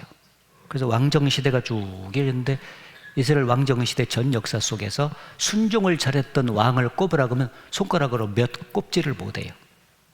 그렇게 불순종을 많이 했어, 왕들과 백성들이. 그래도 사울, 다윗, 솔로몬 1대, 2대, 3대인데 그래도 순종을 잘했던 두 왕을 꼽으라 그러면 다윗과 솔로몬이에요. 그래서 다윗 시대는 순종을 하면서 말씀 중심으로 백성들을 이끄니까 하나님께서 축복을 해줘서 전쟁만 했다 하면은 승리를 한 거예요. 그 주변의 모든 나라를 정복하고 통일 왕국을 이루도록 보이게끔 축복을 해준 거예요. 그 다음 솔로몬 때에도 순종을 계속 해나가니까 그 아버지의 유업을 이어받아가지고 전쟁 없는 평화가 막 계속됐고, 그리고 솔로몬이 황금 방석에 앉아서 통치를 했습니다. 처와 첩을 합해서 도합 1000명하고 살았다고 성경에 기록이 되어 있어요. 주변에 이방의 왕들이 당시에 지배를 받고 있잖아요, 이스라엘에. 그러니까 잘 봐달라고 딸들을 자꾸 첩으로 준 거예요. 조공으로 바친 거예요. 그러다 보니까 처와 첩을 합해서 1000명을 데리고 살았던 겁니다. 대단하죠. 예? 우리는 한 명 거친하기도 바쁜데. 그런데 문제는 이제 솔로몬이 처음에는 순종의 길을 갔는데 시간이 가면서 솔로몬의 말년에 신앙적으로 이제 노망을 하신 거예요. 그 이방 여인들이 자기들 아래에서 섬기는 그 우상을 섬겨달라고 자꾸 왕에게 부탁을 한 거예요. 그러면은 왕의 입장에서는 끝까지 거절을 해야 되잖아요. 천지를 지으시고 역사를 다스리시는 여호와 하나님 이외에 누가 신이라고 말할 수 있느냐. 이것들이 내가 나이 좀 들었다고 나를 무시하는 거냐고 하면서 발로 차버려야 될 것 아니야. 예? 근데 그냥 듣더니 너도 섬겨. 너도 섬겨. 아예 다 섬기라고 허락하니까 순식간에 솔로몬 왕 말년에 막 우상이 이스라엘에 가득 들어온 거예요. 하나님께서 진노하실 수밖에 없죠. 하나님이 제일 싫어하는 죄 중에 하나가 우상 숭배죄인데 그것을 영적으로 간음죄라고 표현한 거예요. 간음죄. 여러분, 둘이 결혼하고 이 세상에서 결혼할 때 서로 평생을 우리 헤어지지 말고 같이 살자고 언약을 하지 않습니까? 그렇게 해서 서로 사랑을 주고받고 살았는데 시간이 가다가 시간이 쭉 흘렀는데 제비 한 마리가 왔다 갔다 하면서 유혹을 하니까 그 제비한테 넘어가는 사람들이 있잖아요. 그리고 가버렸어. 그러면 이게 간음죄를 짓는 것 아니냐. 이게 얼마나 간음죄가 나쁜 죄인지 알겠죠. 그런데 하나님이 보실 때 영적인 간음죄가 바로 우상 숭배죄다 그 말이에요. 참된 신은 하나밖에 없는데 그 하나님이 위에서 전부 다 이 땅에서 살고 그렇게 살았으면 하나님께만 감사하고 하나님만 섬겨야 되는데 우상을 섬기니까 그 간음죄가 된 거예요. 그래서 하나님께서 진노하셨어요. 불순종하면 저주를 내린다는 계약대로 솔로몬 그 다음 때 아들 때 가서 나라를 두 쪽으로 확 쪼개버린 거예요. 저주받았죠? 남북이 갈려졌으니까. 북이스라엘 계속 정신 못 차려. 그래서 BC 722년에 아시리아에게 멸망을 시켜버렸습니다. 불순종, 저주. 확실하죠. 그리고 남유다만 남았는데 남유다도 북이스라엘 이렇게 멸망당하는 거 보고 교훈받아야 될 것 아니에요. 못 받는 거예요. 계속 우상 섬기는 죄를 범하니까 BC 606년에 바벨론의 포로로 잡혀가가지고 70년 동안 포로 생활하게 한 거예요. 포로 생활한 것은 축복이요, 저주요? 저주받은 거잖아요. 그리고 그 저주를 받고 70년 끝에 다시 돌아올 수 있도록 하나님께서 해주신 거예요. 근데 그 다음에 돌아와서도 정신을 계속 못 차려요. 그래서 페르시아, 헬라, 2000년 전에 예수님이 이스라엘 땅에 오셨을 때 로마가 지배를 하고 있는데 로마까지 무려 600년 동안 이스라엘 민족은 이방 민족의 지배를 받으면서 불순종한 그 대가를 저주로 계속 받았던 거예요. 자, 여러분, 지금 아브라함부터 예수님까지 2000년 역사를 도표로 간단히 요약을 했는데 순종해서 복받는 역사가 많아요? 불순종해서 저주받는 역사가 많아요? 불순종해서 저주받는 역사가 훨씬 더 많아요. 이거를 예레미야가 2000년의 역사를 이렇게 요약을 했죠. 나 여호와가 말하노라 이제 너희가 그 모든 일을 행하였으며 내가 너희에게 말하되 새벽부터 부지런히 말하여도 듣지 아니하였고 너희를 불러도 대답지 아니하였느니라. 하나님은 선지자를 보내가지고 종선지자를 보내가지고 끊임없이 백성들을 하나님께 돌아오도록 불렀던 거예요. 근데 새벽부터 부지런히 불러도 대답도 안 해. 여기 보면은 너희 열조가 예레미야 선지자를 통해서 말씀한 거예요. 너희 조상들이 애굽 땅에서 나온 날부터 오늘까지, 여기 보세요. 여기 애굽 땅에서 나온 날부터 오늘까지, 그렇죠?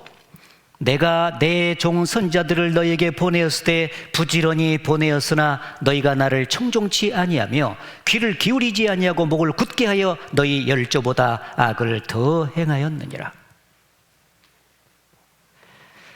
그 선지자들이 계속해서 보냈다는 것은 하나님께서 그 불순종하는 그 백성들을 끝까지 사랑하고 있다는 증거 아니에요. 돌아오라고.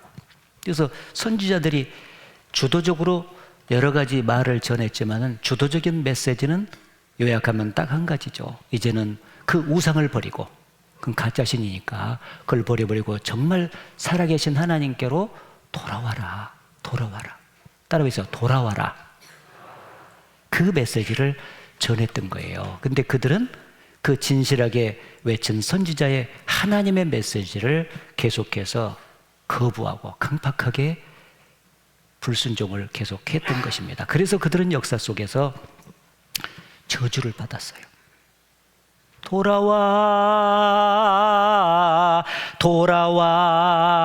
돌아와 집에 돌아오라 집을 나간 자여 어서와 돌아와. 집을 나간 자식이 돌아오기를 간절히 바라는 어머니의 마음처럼 하나님이 자기 백성들이 돌아오기를 그렇게 바랬다 그 말이에요. 이번 한 주간 동안에는 하나님께서 여기 선지자는 말씀을 대신 전하는 사람이잖아요. 저를 보내가지고 여러분에게 지금 이스라엘 백성들에게 전하는 것처럼 그렇게 전하도록 하신 거예요. 요약하면 메시지가 뭐예요? 하나님이 살아계신 분이 맞고 하나님이 사람을 만드시고 사람이 살 수 있도록 다 여건을 조성해서 도와주시는 사랑 가득 찬 분이 아니냐. 그분이 얼마나 사랑한 줄 아느냐. 그러니 이제 하나님이 없다는 사상 속에서 살지 말고 이제라도 구원받고 하나님께 돌아와라 그 말이에요. 네. 그 내용이에요. 지금 이게 요약하면 그래요.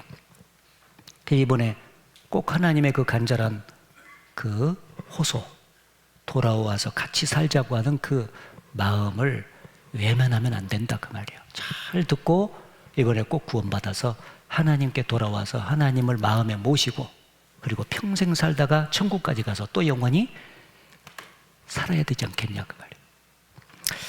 자, 종 선지자들을 보냈는데 역사 속에 하나님은 그들을 사랑하면 사랑할수록 더욱더 거역을 했잖아요. 그래서 하나님이 생각이 굉장히 깊어지신 거예요. 나는 저들을 그렇게도 사랑하는데 왜 내가 사랑하면 사랑할수록 저들은 더욱더 나를 멀리 떠나는 것인가 생각하시다가 아하, 종 선지자들을 보내니까 안 들어준갑다. 여기 선지자를 종이라고 말했잖아요. 그러면 내 아들을 직접 이스라엘 땅에 보내면 하나님의 백성이 그 아들은 영접해 주겠지, 그런 생각을 하신 거예요. 그래서 지금부터 2000년 전에 이스라엘 땅에 하나님의 아들을 보냈습니다. 그분이 이름이 예수 그리스도예요. 알았습니까? 근데 놀라운 사실은 하나님의 택한 백성이었던 그들이 하나님의 아들을 영접하지 아니하고 아들마저도 배척해서 십자가에 못 박아 죽여버렸어요. 종 선지자 죽인 것도 큰 죄인데 마지막 하나님께서 구원의 수단으로 보내주신 하나님의 아들마저도 십자가에 못 박아 죽인 거예요. 불순종 중에서 최고의 불순종을 저지른 거예요. 불순종하면 저주를 내리겠다고 하나님이 계약을 했잖아요. 가슴이 아프지만 어쩔 수 없이 그 불순종의 대가를 치르도록 이스라엘 민족에게 하신 거예요. 그게 뭐냐? 그 예수 그리스도를 배척해서 죽인 그 결과는 무려 1900년 동안 이스라엘 민족이 철저하게 저주를 받은 거예요. 전 세계에 막 흩어버렸어요. 하나님이 짝짝 찢어버렸어. 그동안에는 한 민족이 같이 살면서 저주받았는데 이제는 너희들은 같이 살 수 있는 권리마저도 안 된다. 그래서 그냥 이스라엘 민족을 무시 뽑듯이 뽑아가지고 전 세계에 막 쫙쫙 흩어버렸어요. 무려 134개국에 찢어버렸어요. 흩어서 저주를 내려버린 거예요. 하나님이 사람을 사랑하시는데 오래 참으시고 사랑하시거든요. 근데 영원히 참지는 않아요. 한계가 딱 되잖아. 그러면 공의로우신 심판이 주어지는 거예요. 전 세계 막 짝짝 찢고 가는 곳곳마다 칼이 따르면서 죽임을 당하게 만들고, 그들이 살았던 땅은 원래는 젖과 꿀이 흘렀던 아름다운 땅이었는데 황무지로 바꿔버렸어요. 철저하게. 불순종하면 저주를 내리겠다는 그 언약을 철저하게 보여준 거예요. 그런 일이 있었습니다. 자, 그런데 말이죠, 그것은 중요한 교훈이 있어요. 왜 하나님의 택한 백성이었던 그들이 아들을 보내줬으면 성경대로 왔으니까 영접해서 구원받으면 되잖아요. 근데 왜 배척해서 저주받았을까? 그것이 우리에게 큰 교훈이 되는 거예요.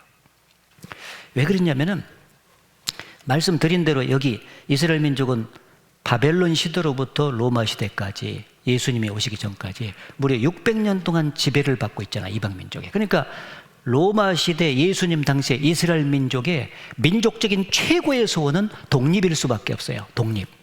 우리나라는 과거에 일본 사람들 밑에서 36년 동안 지배를 받았는데도 그렇게 자유가 그리워서 막 독립운동을 일으켰잖아요. 근데 이스라엘 민족은 36년이 아니라 600년 동안 지배를 받은 거예요. 그러니 얼마나 독립에 대한 갈망이 컸겠습니까? 그래서 이스라엘 민족은 예수님 당시에 틈만 나면은 구약 성경에 메시아를 보내주겠다, 구세주를 보내주겠다는 약속이 있거든요. 그래서 메시아를 보내주소서, 메시아를 보내주소서. 그래서 로마를 박살내고 독립을 쟁취할 수 있도록 해두셔서 막 그렇게 기도를 계속했던 거예요. 그런데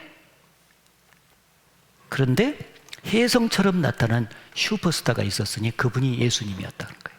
예수님이 마지막 3년 반 동안에 자기가 하나님이 보내신 메시아다, 하나님의 아들이라고 하는 것을 이적을 통해서 유감없이 막 보여줬어요. 3년 반 동안에 문둥이를 말씀으로 깨끗게 하고, 소경의 눈을 띄워주고, 안진뱅이를 일으키고, 귀머거리의 귀를 열어주고, 어눌한 사람의 혀를 풀어주고, 그리고 말씀 한마디로 풍랑을 잔잔케 하고, 죽은 지 나흘 된 나사로를 뻘떡 살려버리고, 물고기 2마리고 보리떡 5개로 막 5,000명을 먹이고, 아니 예수님의 그 작은 몸뚱이에서 엄청난 하나님의 이적이 나타나는 거예요. 이스라엘 민족이 정말 기대에 부푼 거예요. 저분이야말로 메시아가 틀림이 없다.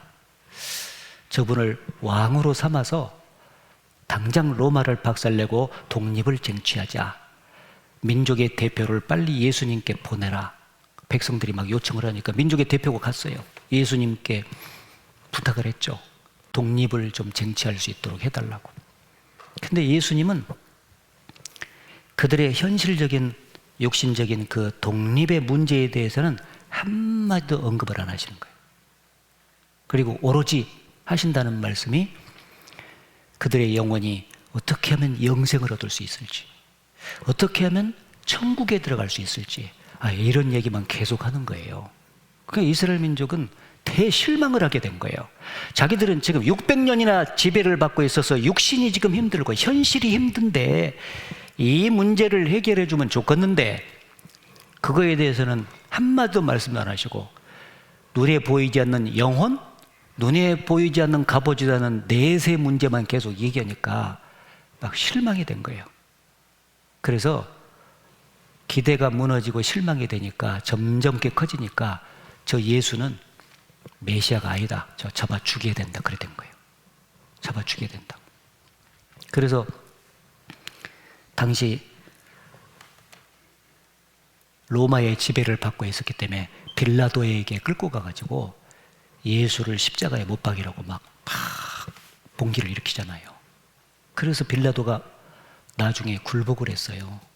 어쩔 수 없이 예수를 내어줬죠. 그래서 십자가에 예수께서 못 박혀서 죽임을 당하게 됩니다.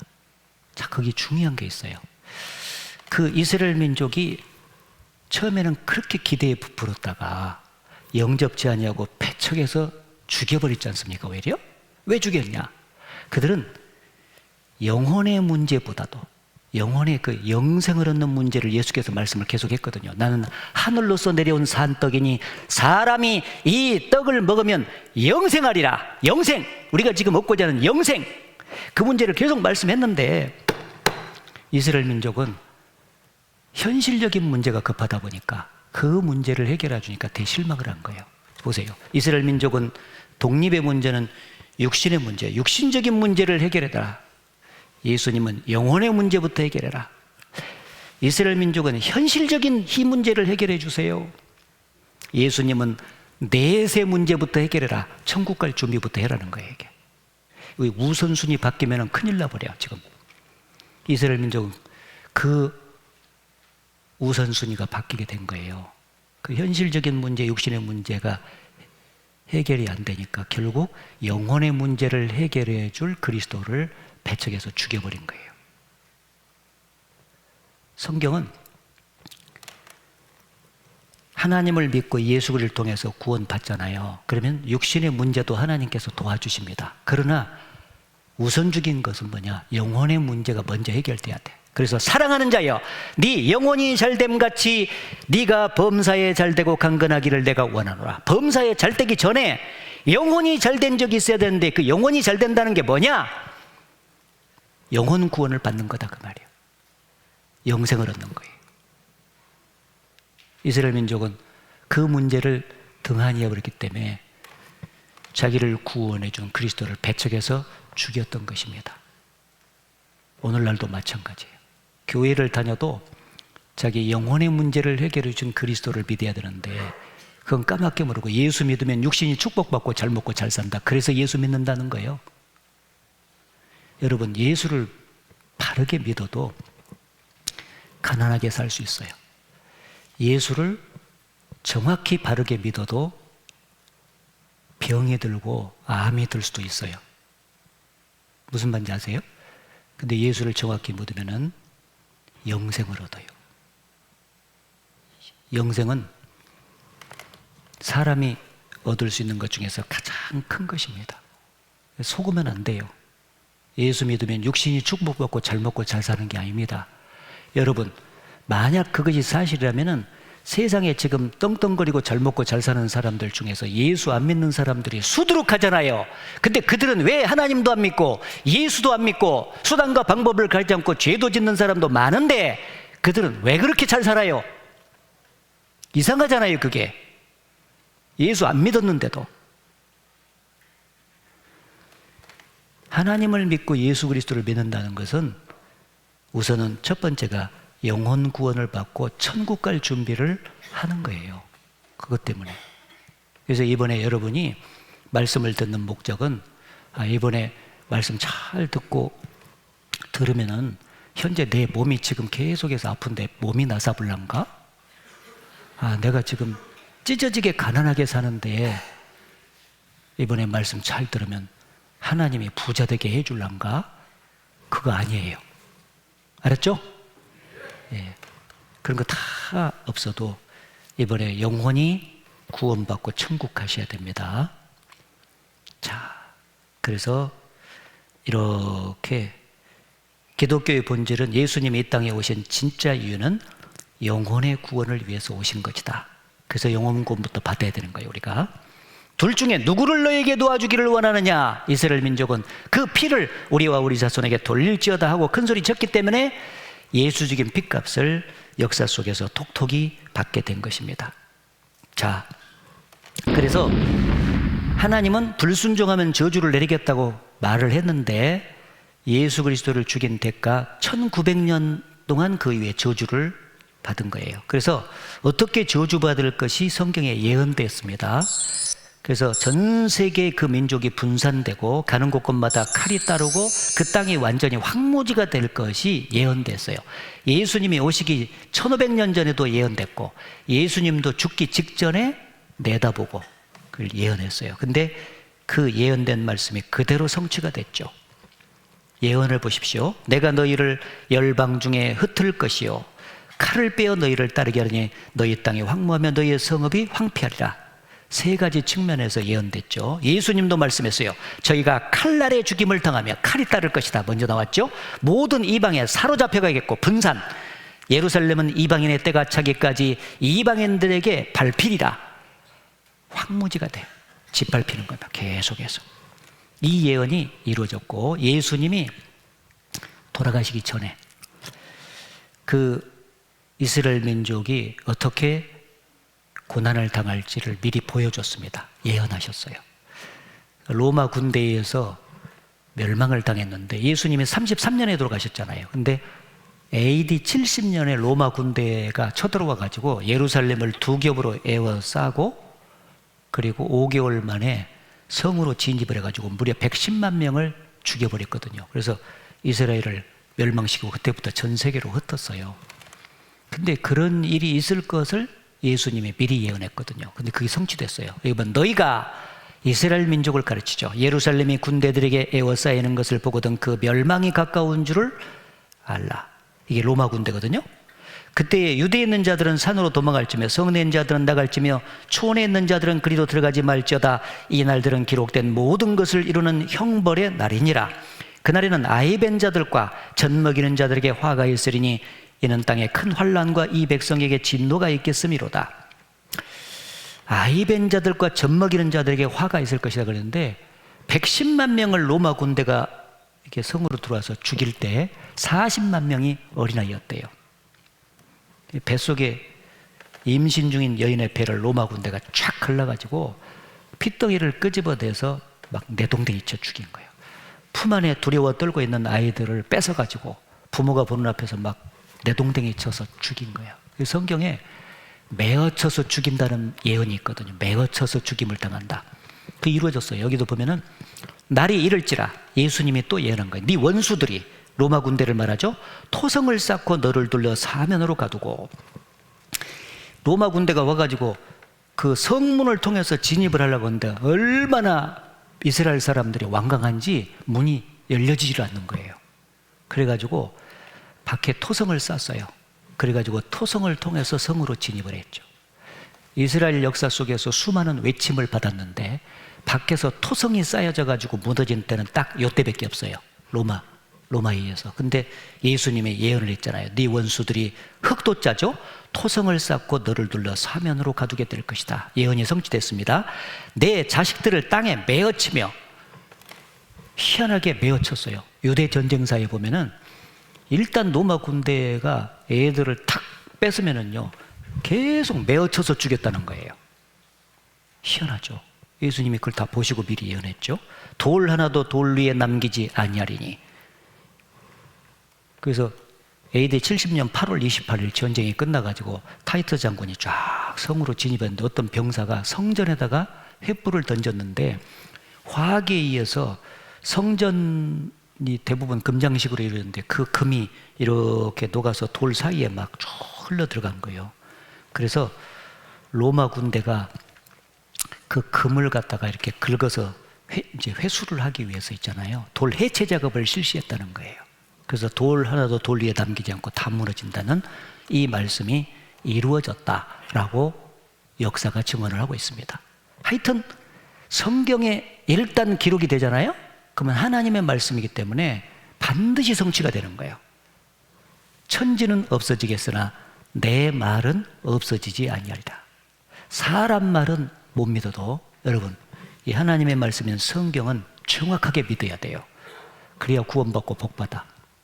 왜? 거짓말이 없으니까. 이게 지금 말씀대로 이루어진다는 것을 보여주고 있지 않습니까? AD 70년에 로마 군대에 의해서 멸망당하는 모습인데, 유대 전쟁사에 요세푸스라는 이스라엘 장군이 전쟁에 참여했다가 나중에 그걸 회고하면서 쫙 쓴 내용이에요. 유대 전쟁사를 보면 나와 있어요. 성경대로 이루어졌어요. 그래서 완전히 땅은 그 이후로 이스라엘 땅은 1900년 동안 사막화돼 버렸고요. 성경대로 AD 70년 이후 전 세계에 분산됐어요. 말씀드린 대로 브리터니커 백과사전 통계로 134개국에 흩어진 거예요. 짝짝 찢어버렸어요.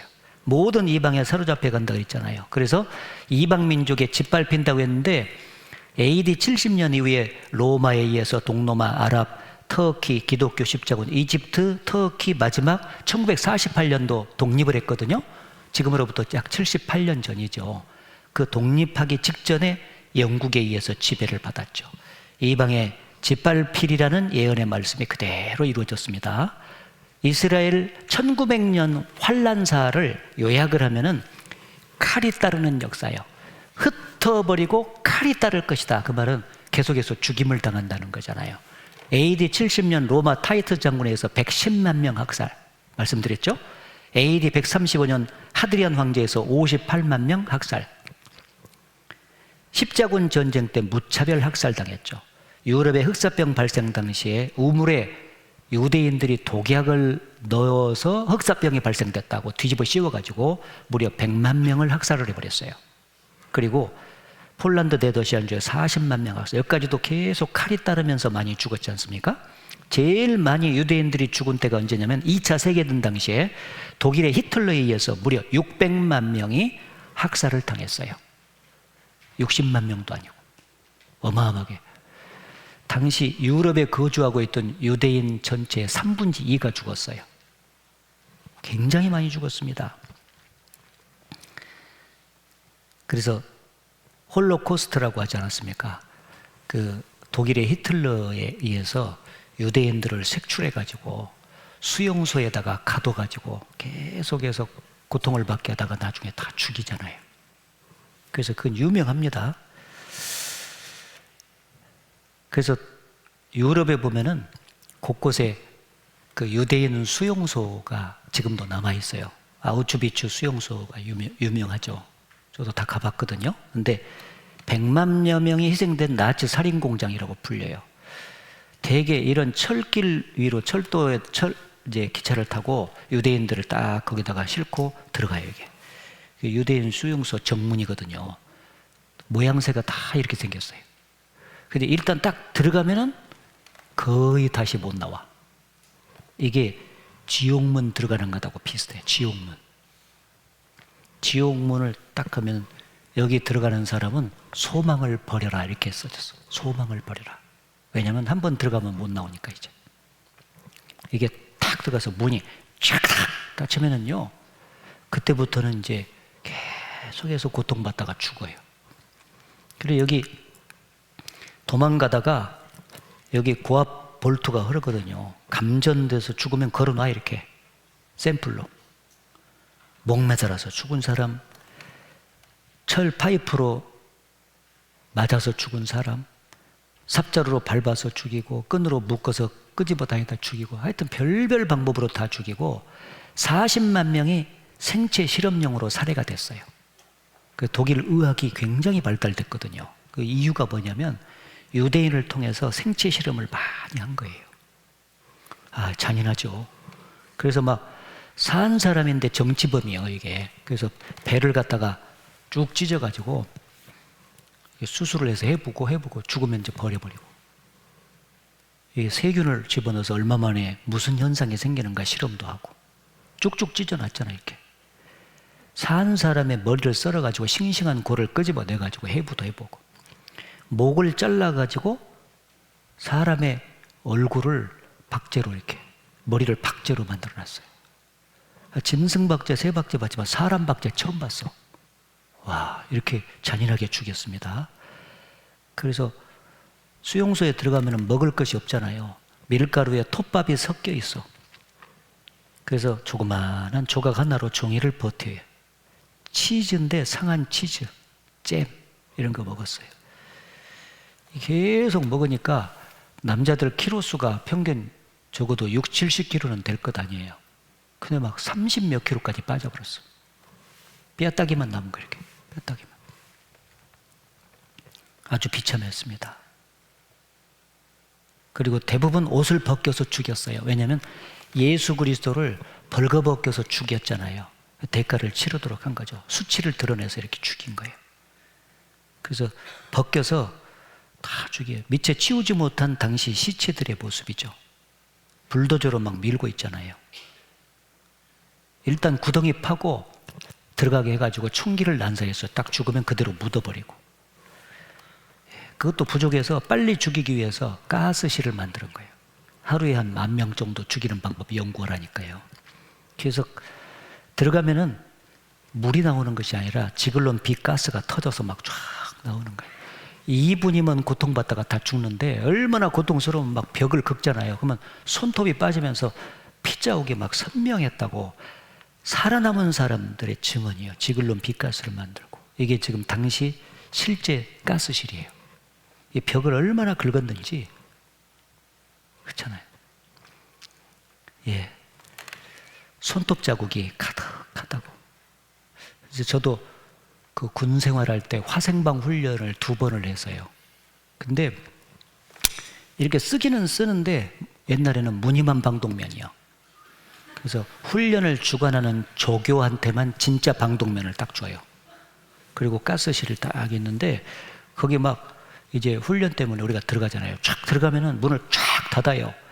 근데 이게 썩기는 썼는데 다 들어보잖아요. 소음을 탁 하면은 막 요 목이 콱 막혀요. 그 경험해 본 사람들 꽤 있을 거예요. 그런데 그렇게 고통스러워했는데 막 나의 살던 고향은 꽃피는 산골 불러라 그래.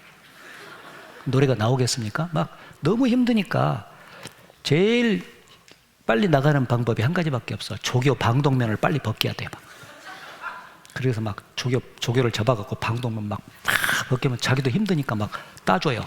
그럼 열쇠 따자마자 막 쫙 밀고 가는데 마른 잔디에 널브러졌다는 표현이 맞아. 구멍이랑 구멍에서 못이 다 나와 있어요.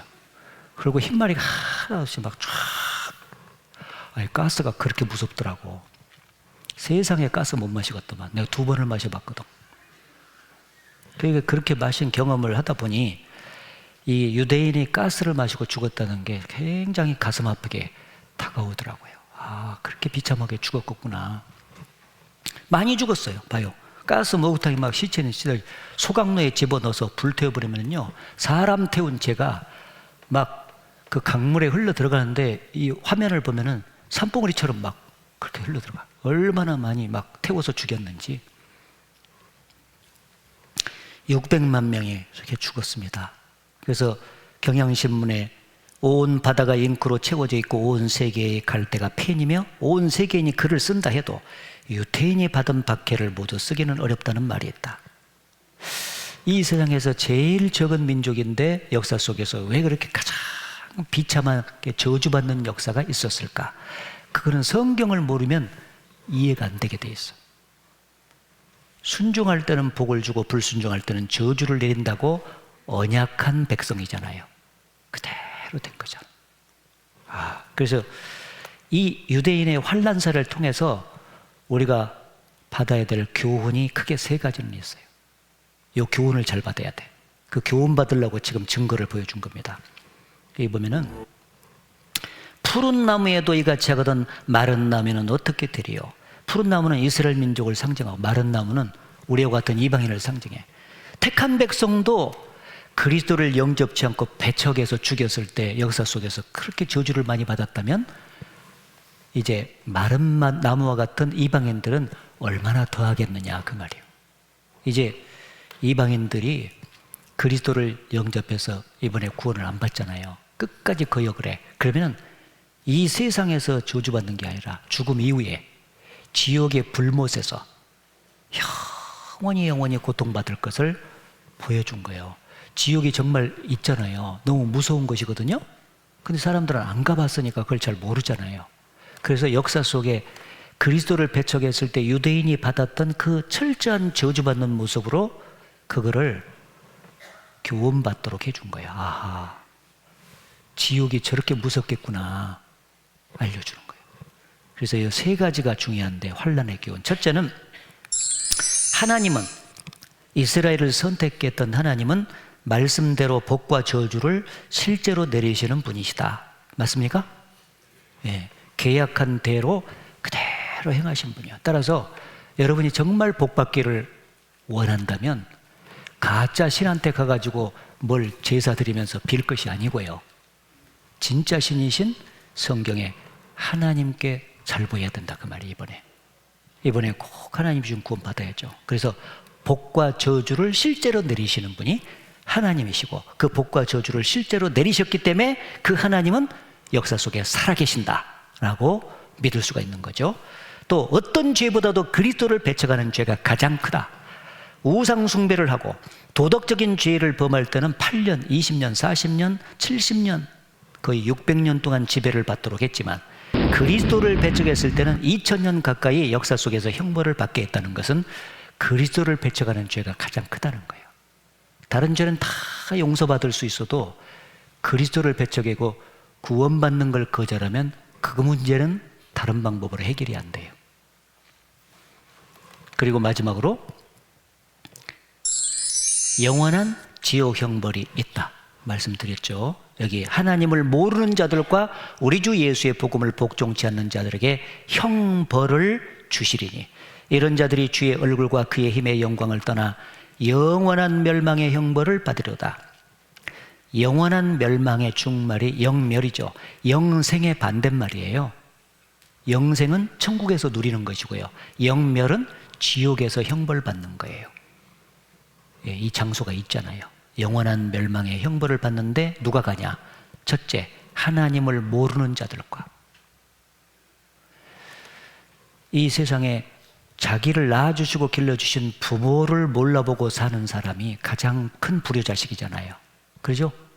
부모에게 은혜를 모르고 대들고 부모가 뭐 해준 게 뭐가 있냐고 큰소리치고 부모를 끝까지 공경하면서 해야 되는데 몰래 갔다가 버리고 오고, 그 부모를 몰라보고 사는 사람을 가장 큰 불효자식이라고 손가락질을 저런 놈 있냐고.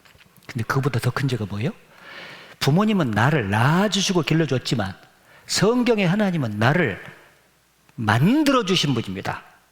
생명을 주신 분이요, 육체와 생명을 주시고 이 땅에 내보내서 지금까지 햇빛과 비와 공기와 아침, 점심, 저녁 먹을 걸 계속 공급해서 살려주신 분이세요. 부모님의 은혜와는 비교할 수가 없잖아요. 근데 그 하나님을 모르고 하나님의 은혜를 거역하면서 사는 사람이 얼마나 큰 죄예요. 그래서 그 사람이 지옥 형벌을 받는 거예요. 하나님을 모르는 자가 지옥에 간다. 그리고 최종적으로 우리 주 예수의 복음을 복종치 않는 자들에게 그리스도가 죄 문제를 해결한 그 귀한 복음을 끝까지 거절하면 지옥 가서 형벌 받는다. 이걸 가르쳐 준 거예요. 그래서 이 이스라엘 민족의 환난사는 지옥의 거울이고 그림자인 것입니다. 그래서 없는 지옥을 있다고 말씀하시는 것이 아니요, 아이고 목사님은 이렇게 힘든 세상살이 속에서 저녁에 2시간씩 이렇게 힘들게 나와서 와서 말씀 들으면 좀 좋은 얘기 좀 해주지, 뭔 놈의 지옥이 있다고 저렇게 했어가지고 힘들게 하냐고. 예, 자식을 정말 사랑하는 어머니는 진실을 말해주잖아요. 애가 듣기 싫어해도 정말 올바른 말을 해주는 거예요. 자식을 사랑하니까. 하나님이 왜 여러분을 이렇게 힘들게 불러가지고 말씀을 해주시냐. 요즘에 교회 가면 천국과 지옥 얘기 잘 안 해요, 여러분. 이 세상에서 어떻게 하면 잘 먹고 잘 살까? 예수 믿으면 축복받고 잘 먹고 잘 산다. 그런 얘기 많이 해요. 근데 성경은 그 얘기가 아니거든요. 천국과 지옥이 진짜 있다는 거예요. 그러니 꼭 이 사실을 농담으로 여기지 말고 잘 받아들여서 듣고 그 지옥에서 건진받아 천국 갈 준비 해놓고 살자. 그 얘기예요. 그렇죠? 기도하겠습니다. 하나님 아버지, 오늘 이스라엘 민족의 환난사를 통하여 우리에게 깊은 교훈 주신 것을 감사합니다. 이스라엘 민족의 역사를 통해서 볼 때 하나님은 참으로 사람에게 복과 화를 내리시는 분이라고 하는 것을 알게 해주셔서 감사합니다. 그리고 그리스도를 배척하는 죄가 가장 크다는 것도 깨닫게 해주셔서 감사합니다. 이번에 이 자리에 참석하신 분들 이제 얼마 남지 않았습니다. 끝까지 마음을 잡고 말씀을 잘 듣는 가운데서 꼭 구원받고 남은 생애를 행복하게 살아갈 수 있도록 축복해 주시기를 바랍니다. 예수님 이름으로 기도드렸습니다. 아멘. 예.